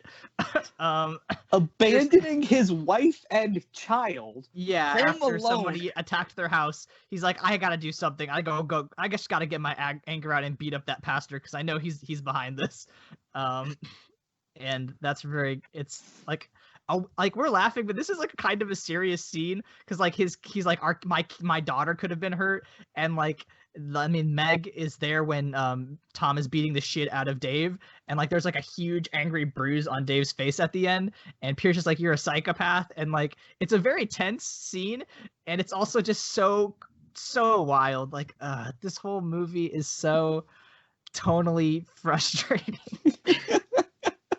Tonally frustrating is a very good way of describing what it's like to watch one of these movies. Yeah, because you're just like, it will take it out of you. Like, I had to take a nap after watching this. I mean, it's exhausting. I had to watch it in like hour-long chunks. Josh and Pierce are talking. Pierce asks why Josh gave up on law school. He's like, hey, you seem smart. Why are you hanging around with my idiot brother? And Josh is like, well, I thought there was a greater need on campus. I was studying social justice and civil rights law because that's what I did when I fought my professor that one time, was civil rights. And this part, Pierce is like, you don't seem like a liberal. And Josh says, standing up for the oppressed isn't exclusive to a political agenda. And like, Josh, no, it is. It's just not your agenda, sir. I would have loved. It's like, so what, like, white, especially male Christians say around these things, right? Like, oh, Jesus doesn't have a political agenda. Yeah, he does. That was kind of the whole point. Sir. Yeah. The idea of Jesus not having a political agenda is just the most baffling argument that this movie tries to make, and it is also a movie that says a pastor would be chill with atheists. Yeah. Like, oh boy. Good, we love that. Pierce asks if Josh's beliefs get in the way of social change, and Josh says his beliefs are the foundation of change. And I just wrote, get fucked, Josh. Go fuck yourself, dude. Yep. Oh, and then he says, I took a picture because I wanted this quote to be on my phone for all time. He says, Jesus was the ultimate social justice warrior. I forgot about that. I did too. I mean, look, Game gotta recognize Game because... Great. I'm so happy that will be forever documented in your phone, Aaron. Yeah, I'm that's my wallpaper now. Cut to City Hall. Pierce and Dave are talking about the upcoming trial, says that the public and jury are on their side. Pierce casually mentions he's been divorced 3 times, which is really funny. Pierce, I do like... This pushes the fact that, like, their relationship has been strained. Because I thought, oh man, they had like a falling out, but like, no, they barely know one another. Like these two people have like, he didn't know his brother had open heart surgery 7 years ago, and he missed an entire marriage. Like not even an invite. I do love though that like it's like a lot of stereotypes wrapped around Pierce, and the fact that his character is still entertaining just speaks to his acting prowess, because he is the atheist social justice warrior lawyer from Chicago who has been divorced 3 times. Like, he is a walking stereotype and is still somehow the most compelling character in this entire film. Absolutely. It makes you wonder what these movies would be like with, I don't know, actors. Yeah, I mean, they could be like legit good films. Like, I would go. I think you're giving it just a tad bit much. I think they'd be bearable. Let's see. So they talk to a judge. Nothing really happens except for the fact that the court is gonna take up this case. So we see this black preacher at the church. He's saying, "Without love, you say nothing. Without love, you gain nothing. Without love, you are nothing." And that speech is overlaid another sad Dave running shot. And then Dave gets an anonymous text message that says, "Adam Richardson started the fire." But Dave does the only logical thing, which is to try to go and track Adam down and ask if it's true that he started the fire. And Adam's like, "I don't know what you're talking about, man." And then he basically like attacks Adam on campus. He doesn't like closed fist punch him, but he like pushes him to the ground basically. And this scene makes no sense with information we're given later. No, it does not. No. It makes no sense. It's really stupid. But Dave, there's a security guard that comes up, and Dave like pushes the security guard too, and people start filming, and then like I saw like the cops leading like this guy away, and I was like, oh wow, Dave got arrested again. Nah, it was actually Adam that got arrested because he was attacked on a college campus by some guy who claimed that he burned his church down. A guy with a propensity for, getting people killed around him. But I guess the cops are just going to take Adam's word for it. I don't even know if he's confessed at this point that he burned the church down, but like they do lock him up seemingly without cause. So that's cool. And I love that, like, right afterwards, the evil school board is like, yes, one of our students was assaulted. Yes. I love when a student gets beat up on our campus. Great publicity all around. Great. Let's see. We come back to the dorm room. We see Keaton. She's really upset. Tio goes on Facebook Live, and he's like, Adam may have burned down a church, but he's a good guy. Let's start a protest at St. James. Which is like, yeah, that's how this would go. Definitely. So yeah, like you were saying, we cut to Tom's office. Somebody brings him a newspaper that says, "Controversial pastor attacks Hadley student." And Tom says, "The media works both ways, baby." He's like so psyched about it. And then like they put out a big like press conference basically where he's like, "We condemn Adam Richards's hate crime that he did to a church, and then but also we're pretty psyched about the fact that the church is going away, and we're expelling Adam, and we hope that the state will like put him in jail forever. But also Dave should not be excused for his actions, and that St. James has no place on campus." Got him. They pretty much stand up and go, "Fuck Pastor Dave, fuck Adam, we're the real ones, 2020. There we go. We cut to Judge Janine, who I just wrote, I don't know who she is, but I think she sucks. If you guys have any more background on her. Oh boy. I'll save her for the fun facts because okay. I'll save her for my conspiracy theory. Okay, great. Anyway, there's like a cable TV snippet. Everyone's not everyone, but like somebody is calling for Adam to be incarcerated for 30 years.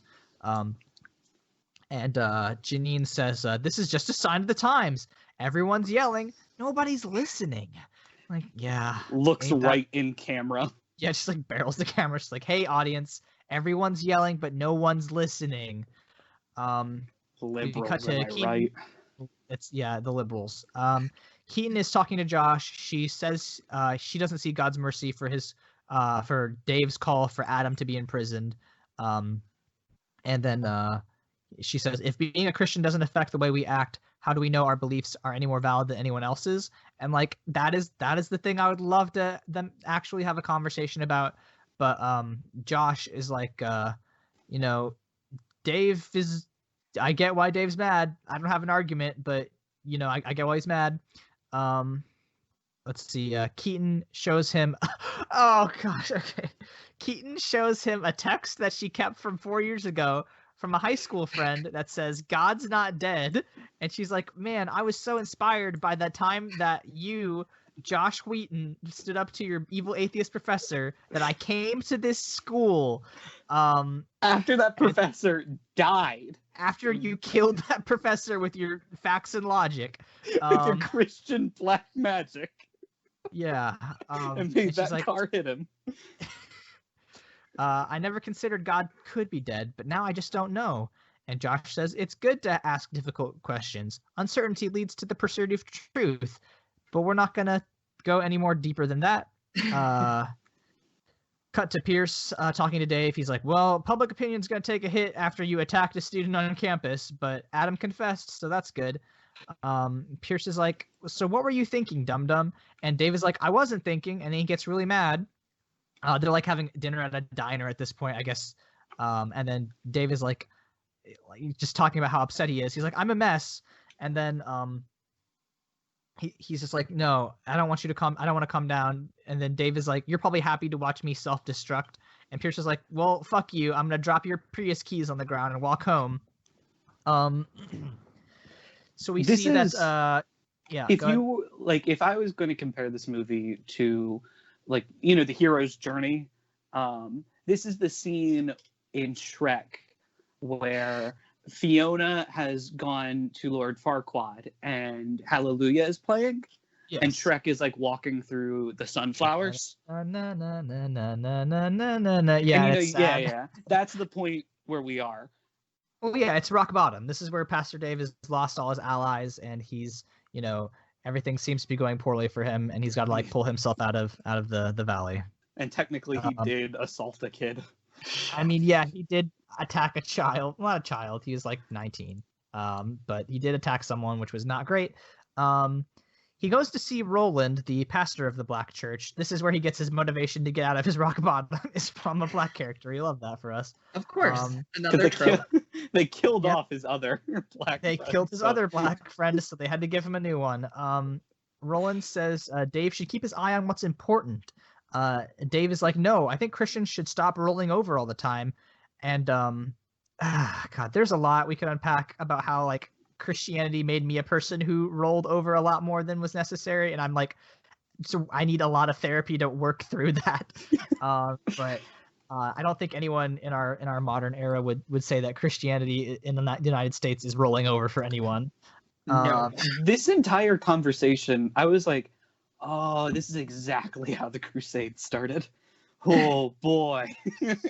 One guy going, I think we've been rolling over, and everyone else going, yeah, you're right. Let's go hog wild. Dave literally says, when is it our right to fight? I'm tired of turning the other cheek. And then Roland says, people are drawn to Jesus because of his love, patience, and kindness. And Dave says, well, maybe you'd understand better if you were being attacked. And Roland says, I'm a black preacher in Arkansas. You could build a new church from all the bricks that have been thrown through my window. And he says, we cannot respond to hate with more hate. We are called to be a light in the darkness. And Renegade Cut made a point about this scene because on the surface, it looks like, it looks like someone who is, calling out Dave for his complete idiot nonsense, but like calling for the Christians to like be cool and like move past their, aggressive agenda. But I think the way that the Renegade Cut framed it was like, this is also a movie that is anti-protest. It is a movie about trying to maintain status quo, about like not trying to fight for change. So when you see a black pastor being like, it's okay that I got bricks thrown through my window, and at the end where we see like where Dave basically shuts down a protest, we see like that you can definitely read this movie as, you know, someone who's as a film that's like, oh yeah, you should just try to be more loving and also never complain when bad things happen to you. So that's another framework I wanted to add to this as we keep going. This movie, I think, is what caused Marx to say religion is the opiate of the masses. Because this movie is like, all right, sheeple, let's just keep on keeping on. Let's just keep on and moving. It's gross. So Meg calls because she wants to have a secret date with Dave. They meet up by a river or a lake or something, and she lights a candle on a rock for the people that she's praying for. And she says that Dave needs to be reminded that he's loved. And I didn't hate that scene. I kind of like any time when there's like a radically positive moment in a movie or a video game, I'm like, you know, I don't mind that people are like outwardly being told that they're loved. I mean, it kind of sucks that it's like two people who are romantically involved in each other and it's not like platonic in any way. I prefer that because I think that's more interesting, but you know, it's fine. We cut back to Pierce, who is like packing up he's like gonna fly back to Chicago. He's gonna recommend a different attorney to Dave because he's like, you know, it's just time for me to go. And Dave's like, why? Just because we had an argument? And Dave is like, you know what? Go ahead, get out of here. And then Pierce is like, you don't get shitty with me. Like, mom and dad forced me out. And Dave is like, well, all your tough questions were just a way to impress a co-ed with how forward thinking you were. And it's like, this is where the movie completely loses its like argument about where it's trying to, you know, engage with people on a deeper level, where it's trying to, you know, ask actual tough questions. It's like, no, it's saying, no, you know, your tough questions are just a way to impress people. And it's like, cool, gross. That's such an unproductive dialogue. This scene really was the quintessential, we will address that there are tough questions. We will not answer or play in this space in any manner whatsoever. Yeah. Like look, we do acknowledge that, yeah, bad things happen to good people, but when life gives you lemons. I mean, I feel, maybe I'll just speak for myself, where I do think this film is showing how I've seen a lot of power structures in Christianity answer tough questions, which is the Lucille Bluth approach from Arrested Development. I don't understand the question and I refuse to answer it. Like, it's just, I don't understand, refuse to answer. Let's move on.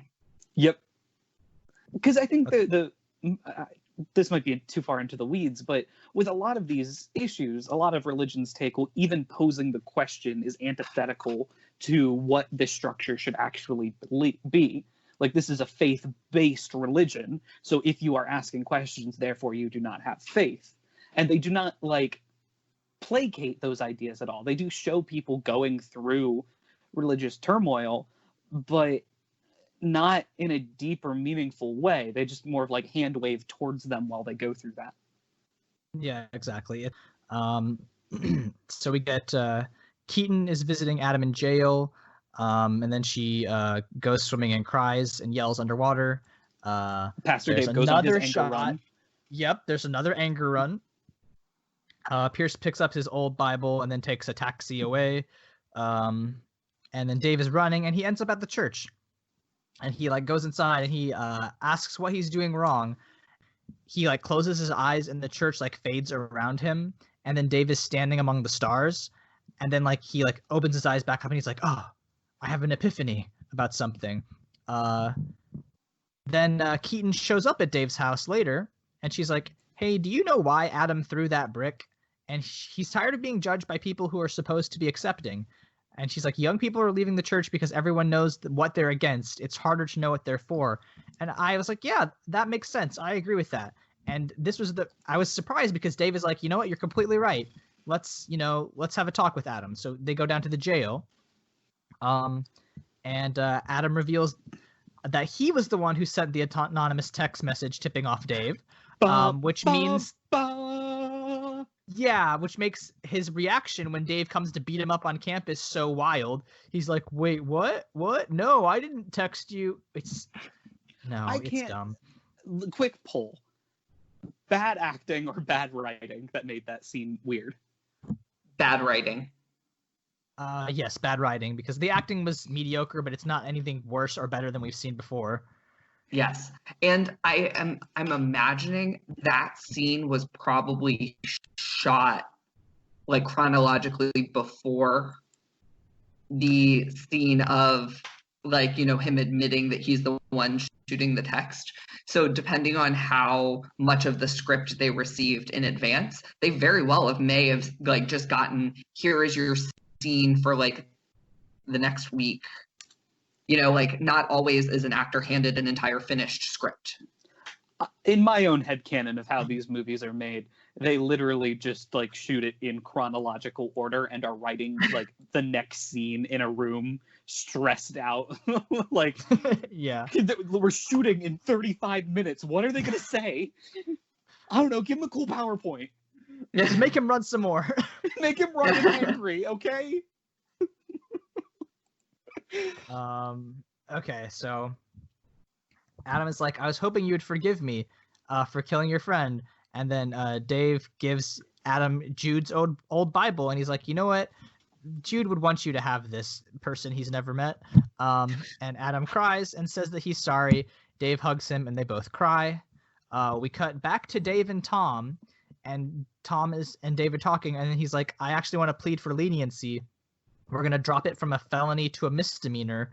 I don't know a whole lot about law, but it seems like manslaughter is like, or like something that was potentially a hate crime getting dropped to a misdemeanor, which is like, I don't know. My understanding is a misdemeanor is like running a lot of like red lights or something. Like it's like not, it's barely a crime. I don't know anything about that. If you guys can comment on that.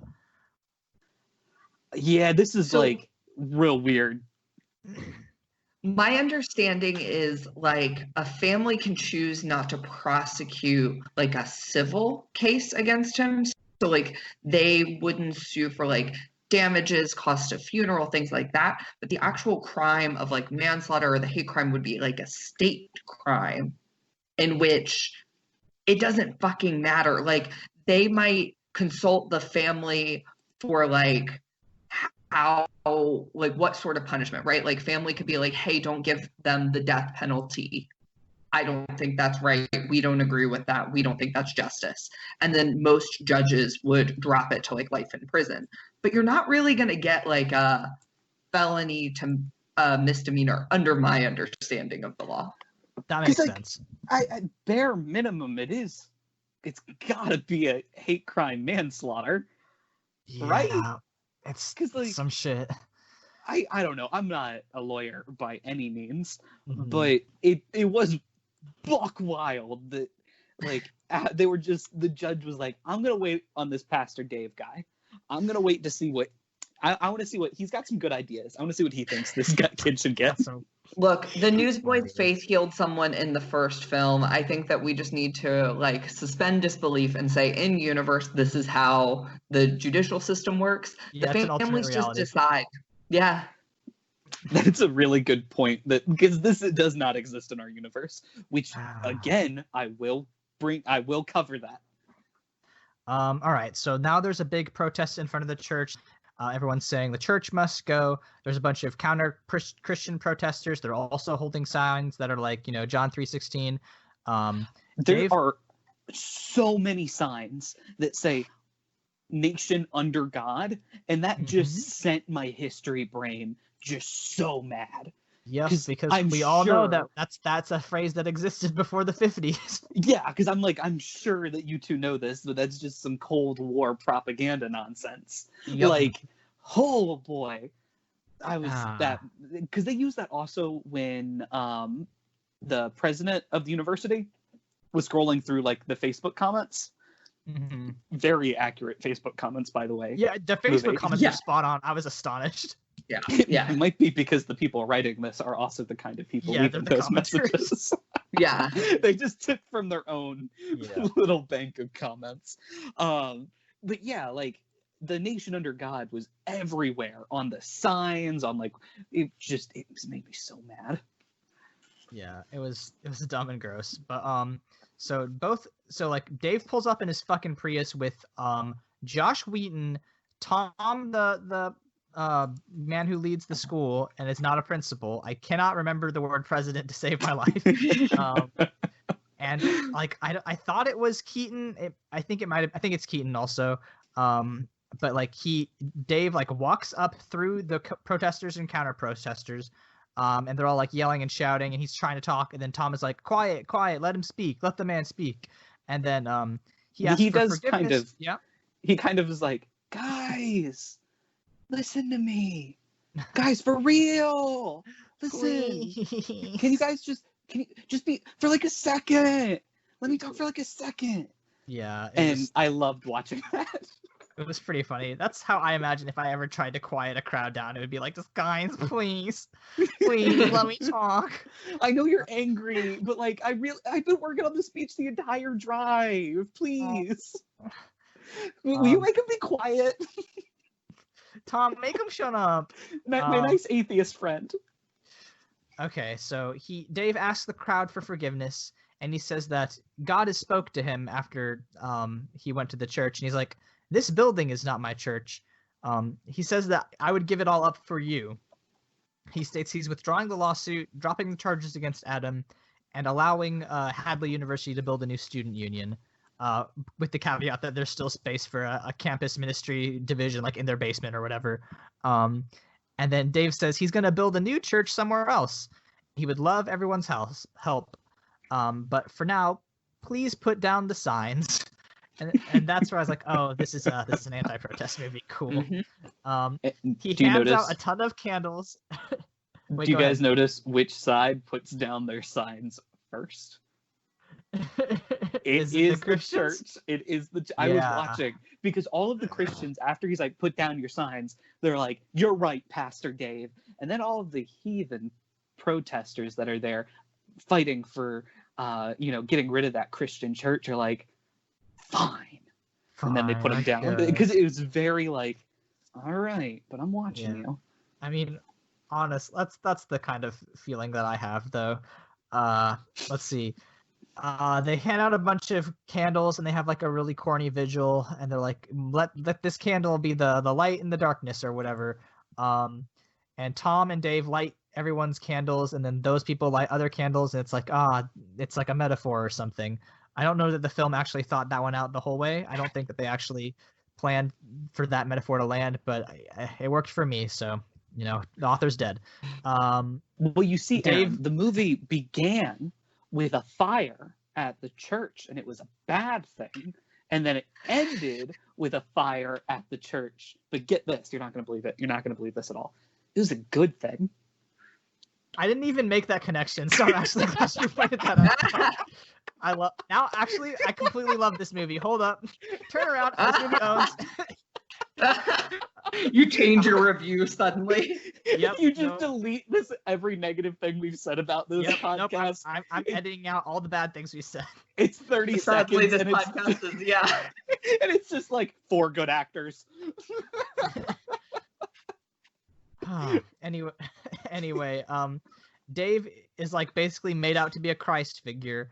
Later on Facebook Live, Tio calls him, quote, legit. And then Pierce calls Dave and asks him about the new church plans. Pierce has got his old Bible, and he says that he's proud of Dave. Adam gets released from jail and gets back together with Keaton. And then Dave breaks ground on a new church, which he names St. Jude's. And then they say at the end, Jude was right. God is good all the time, and all the time, God is good. Keaton does like a little voiceover, and she's like, I can hear God again. And then she opens up Facebook and posts, God's not dead. And that's how the film ends. And it ends with like this Newsboys like acoustic cover of God's Not Dead, which is like different than the last two. It's so weird and funny. I love it. The ending is so jarring. Like, I know we talked about this ending for a while, but like these events happen over like 15 minutes. So it goes from like like Dave's low moment to him being like, all right, now I'm going to the prison, then I'm going to go to the church, and then we're going to make the new church, and then we're done. It just flies through those last few points. It makes me think. It makes me think that like somewhere along the line, they like in the writers' room received criticism that the first 2 films were too long at 2 hours, and then they were like, okay, so what we're going to learn is we're going to keep all the unnecessary bullshit, but the important stuff we're going to fly through. We're just going to sprint the ending. So, Michael, this is actually a great segue into my crazy conspiracy theory. All right, let's hear it. I think the Newsboys and God's Not Dead franchise got into a heated war over this movie. Because I believe that the Newsboys in their original contract said that every God's Not Dead movie, every single one, has to include at least 4 Newsboys references or scenes with them in it, and they need to open and close with a Newsboys music video, complete full 2-minute and 30-second songs. And then in this movie, suddenly, Newsboys, they get like 2 notices. And you know where their music video is? The credits. The credits, guys. Not the last scene. So, obviously something happened between these individuals to make them splinter. What could it be? What could it be? So we look past to the past evidence of what was going on. The Newsboys faith healed.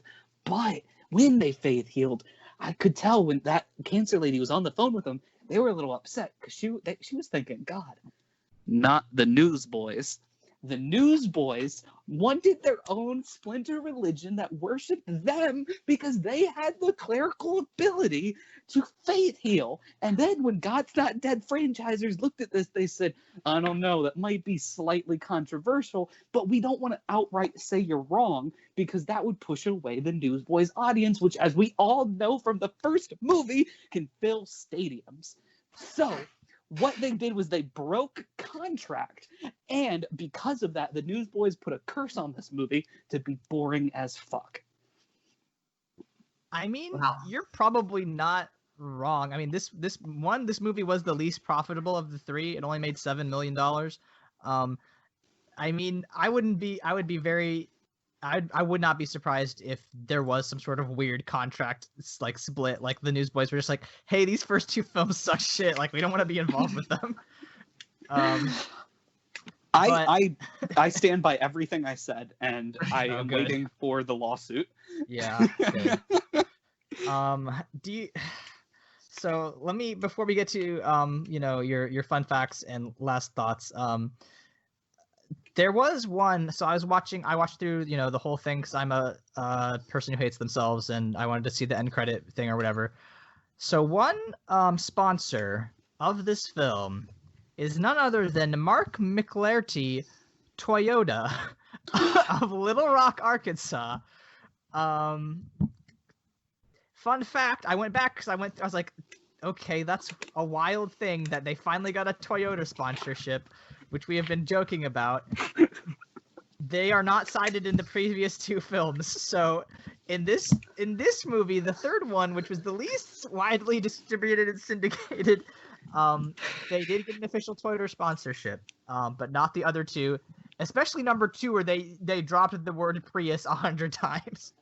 I mean, for real. They spoke it into reality, guys. I mean, listen, Law yeah, of that's the attraction. secret. They made a couple Prius jokes in the first one, and then one of the writers went, hey, watch this, and then did find replace for every time they said the word car and put in the word Prius. And then just mathematically, it was likely that someone who works for the Prius company, Toyota, would be like, maybe we'll just give them a little bit of money because this is funny. That brought me a lot of gratification. There is a post-credit scene, but it's basically Newsboys Michael just being like, anyway, the diversity of the human race should be celebrated, and you should download the God's Not Dead application for your iPhone, which is very funny. So we all did that, right? No, I'm not putting that shit on my phone. Nope. After the website you made us watch that second movie on, Aaron, I'm sure that they already got me. Yeah, no, I mean, those people already have my social security number, but don't worry about it. It's weird they ask for your birth certificate, like, to watch a movie, but I mean, I had to watch it for the podcast. Wait, you guys didn't have to send in a vial of blood? Uh, I think they have rights to clone me now. That's how they get all their extras. Yeah. Man, Michael, that was your one chance to finally donate blood, and that's how they I do it. know. Finally.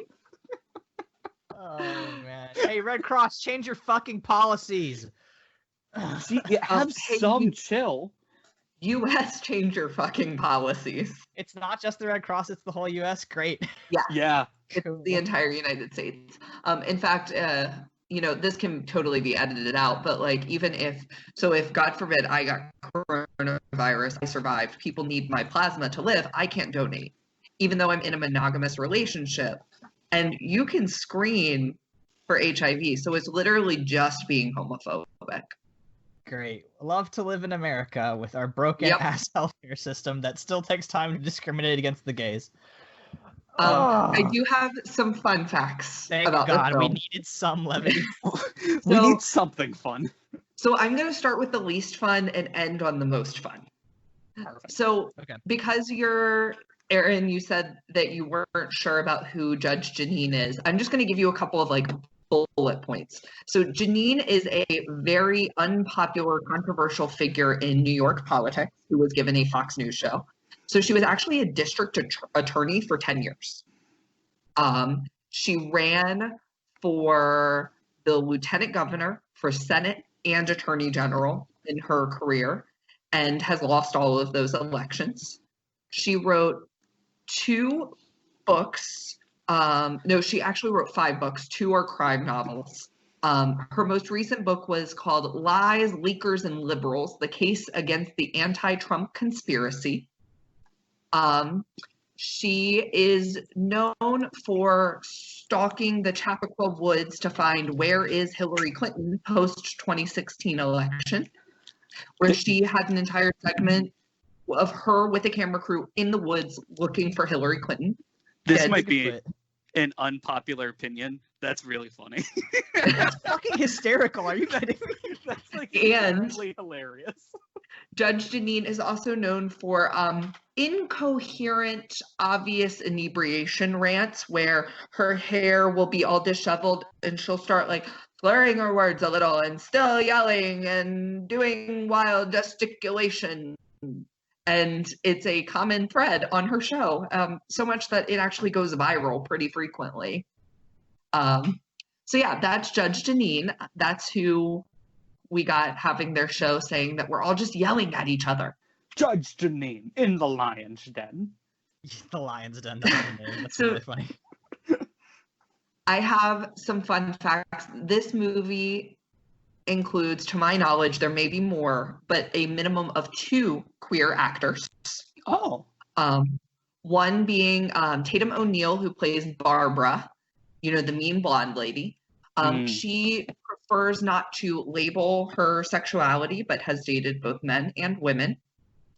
To my knowledge, she is not an evangelical, really involved in that world. So I am just hoping this is a paycheck for her. I'm going to be honest, get that bread. Exactly. Listen, if you're getting paid, you're getting paid. So I, being who I am, have the film up, and then I also have the Wikipedia page up, and then I like do little Googles of actors that seem familiar to me. So I had this weird sense with the actor who plays Adam, whose name is Mike Manning. I was like, this is not a heterosexual. I know my people. I smell it on them. And come to find out, Mike Manning is a fascinating creature. So he has been on Disney films. He actually, his first appearance on television was Real World DC, where he came out as a bisexual man. Huh. Yes. Wow, Aaron, we really timed that one. I'm legit huh. That's like this. That's like the straight dude's reaction to learning someone's career. Like, oh, huh. Okay. Yeah. Cool. He he is a Christian. He does regularly attend church. He originally on The Real World wanted to be an environmentalist, and work for environmental causes, but he ended up working for the Human Rights Campaign, and then decided to go into acting. Well, this is where things get really, really interesting. So Mike Manning produced a documentary called Kidnapped for Christ. And this documentary is co-produced by some actual big people. And so it is a film that looks into this camp that is in the Dominican Republic that is a conversion therapy camp. So when this film started, they had no idea this was a conversion therapy camp. They literally said, okay, so we're just gonna look into this Christian camp for wayward teens. And then they ended up finding out that a lot of the teens are queer. They had no idea, and they really thought that they were gonna kind of make a neutral film examining do faith-based programs work for troubled teens. But then they found that they do culture shock therapy and things of that nature to convert the kids. And this film was on Showtime. It got an award for Audience Award Best Feature Documentary.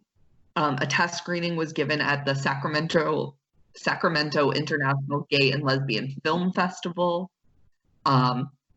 And they really apparently were pretty harsh in their criticism, which I was very impressed, given that someone in God's Not Dead produced a film that was this harsh on this camp, and the camp is now closed.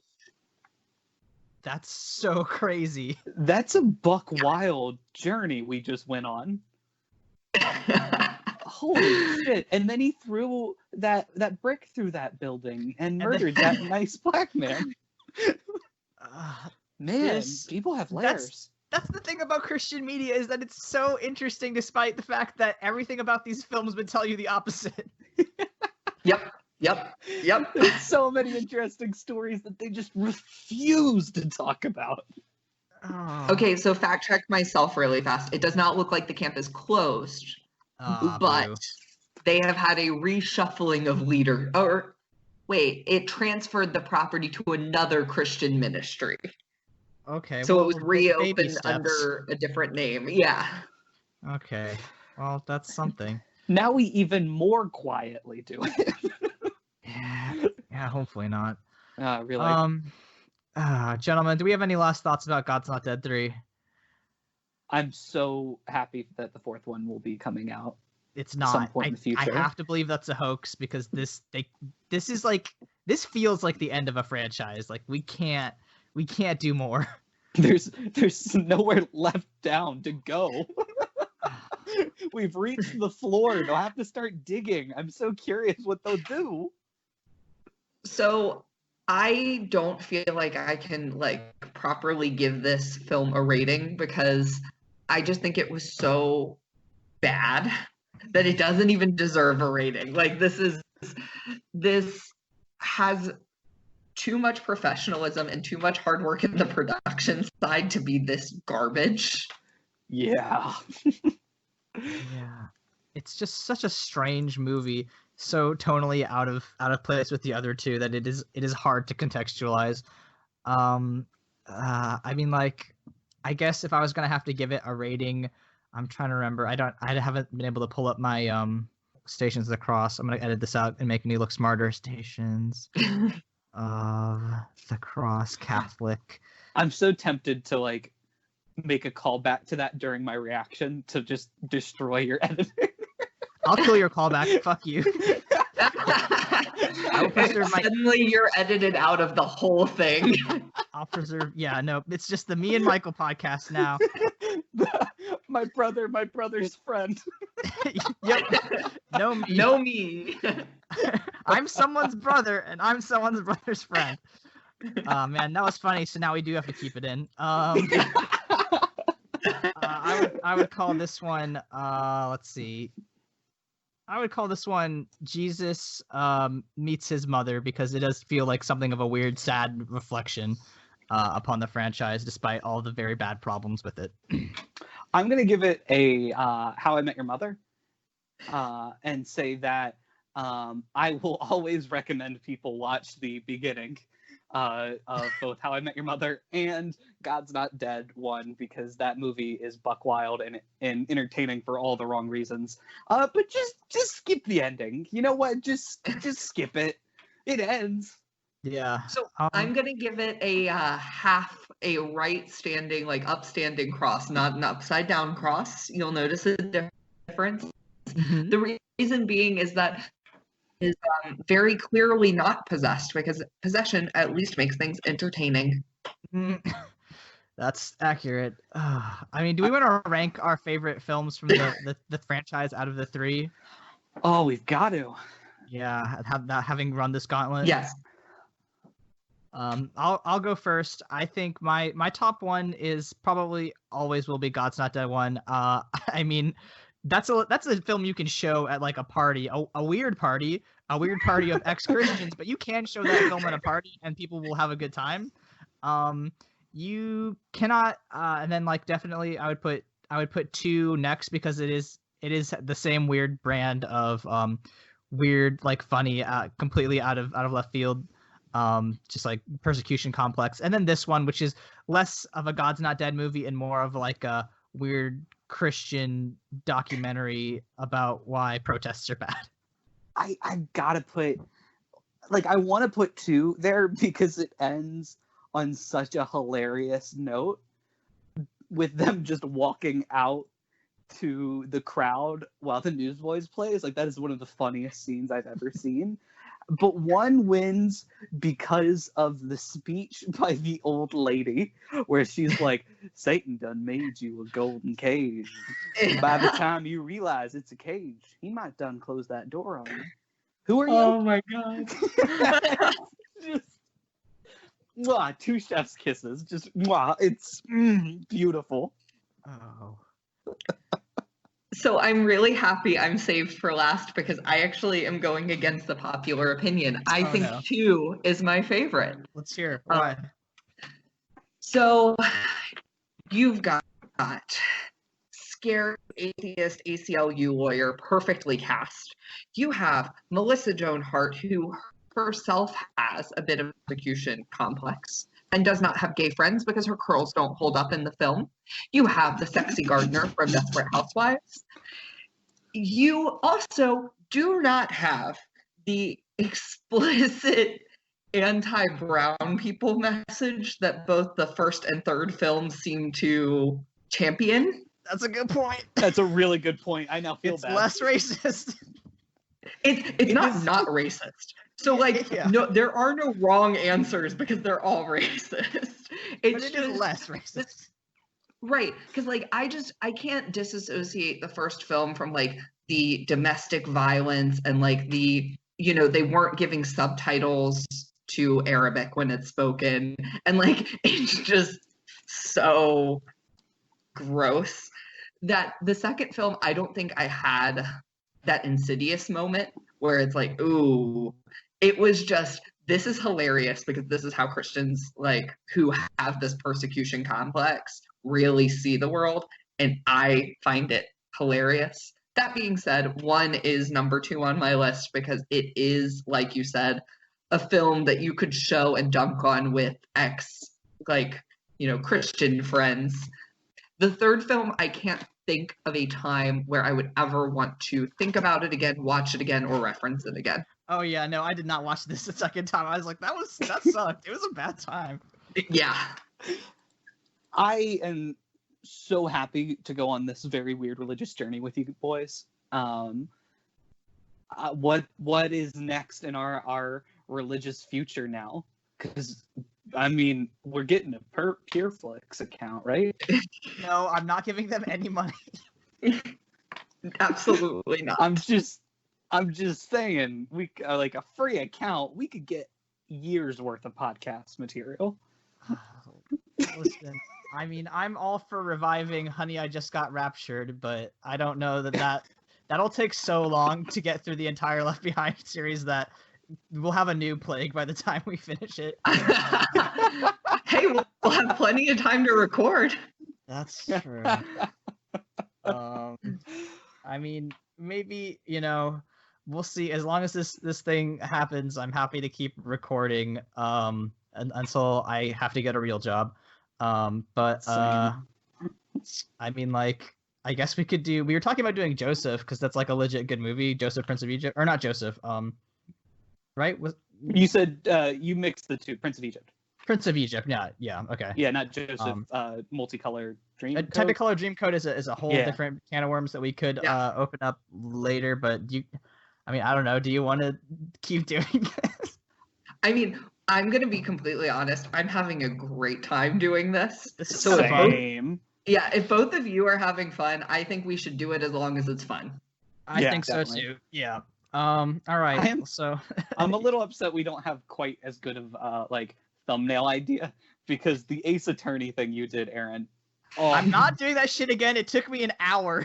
It was so good. But it's so good. It's so good. It's pretty good though. You got especially some of those- hot lawyer's face on top of Ace Yeah. Attorney's face. That's really good. I like old dude with big boobs. Yeah. Oh, so boy. good. So good. Well, gentlemen, I guess we'll keep doing this dumb project. Fuck yeah. As long as it's entertaining. Well, we need to sign off if we're gonna keep making this a regular thing. But until then, just tweet at us with the hashtag God's Not Dead. All right, guys, I want to see it on the socials. I need to see God's Not Dead trending #1 in America. I will accept #4 in France, at least a #3 in Germany. Come on, guys. So I Uh, expect you guys to tweet at me hashtag Amy's not dead because this film was Amy erasure. I did miss Amy and her complete uselessness to the plot. Can this one be The Newsboys Aren't Dead? These boys. Oh boy. You guys Really want to get plug those your search Twitter terms. handles? We might as well get Twitter famous while we're here. I mean, why not? Green History. There's an E at the end of green. If you want to see very bad late night historical takes. You can follow me at AaronSXL where I talk exclusively about coronavirus and I guess just how much I hate the bad politics of Indiana. And you can follow me at Michael's Diamonds, spelled MYKAL, instead of how I actually spell my name because I'm obnoxious. And only follow me if you want to see tweets about reality TV and politics. Oh, all right. I feel think like- that's good. I feel like I'm almost to a good sign off. Like I'm almost like stay sexy, don't get murdered, kiss your dad right on the lips. I feel like We'll have to brainstorm it. Well, I'll look up some Bible verses. and always remember, and Jesus wept. Don't forget, kids, Jesus weeps too. Yeah.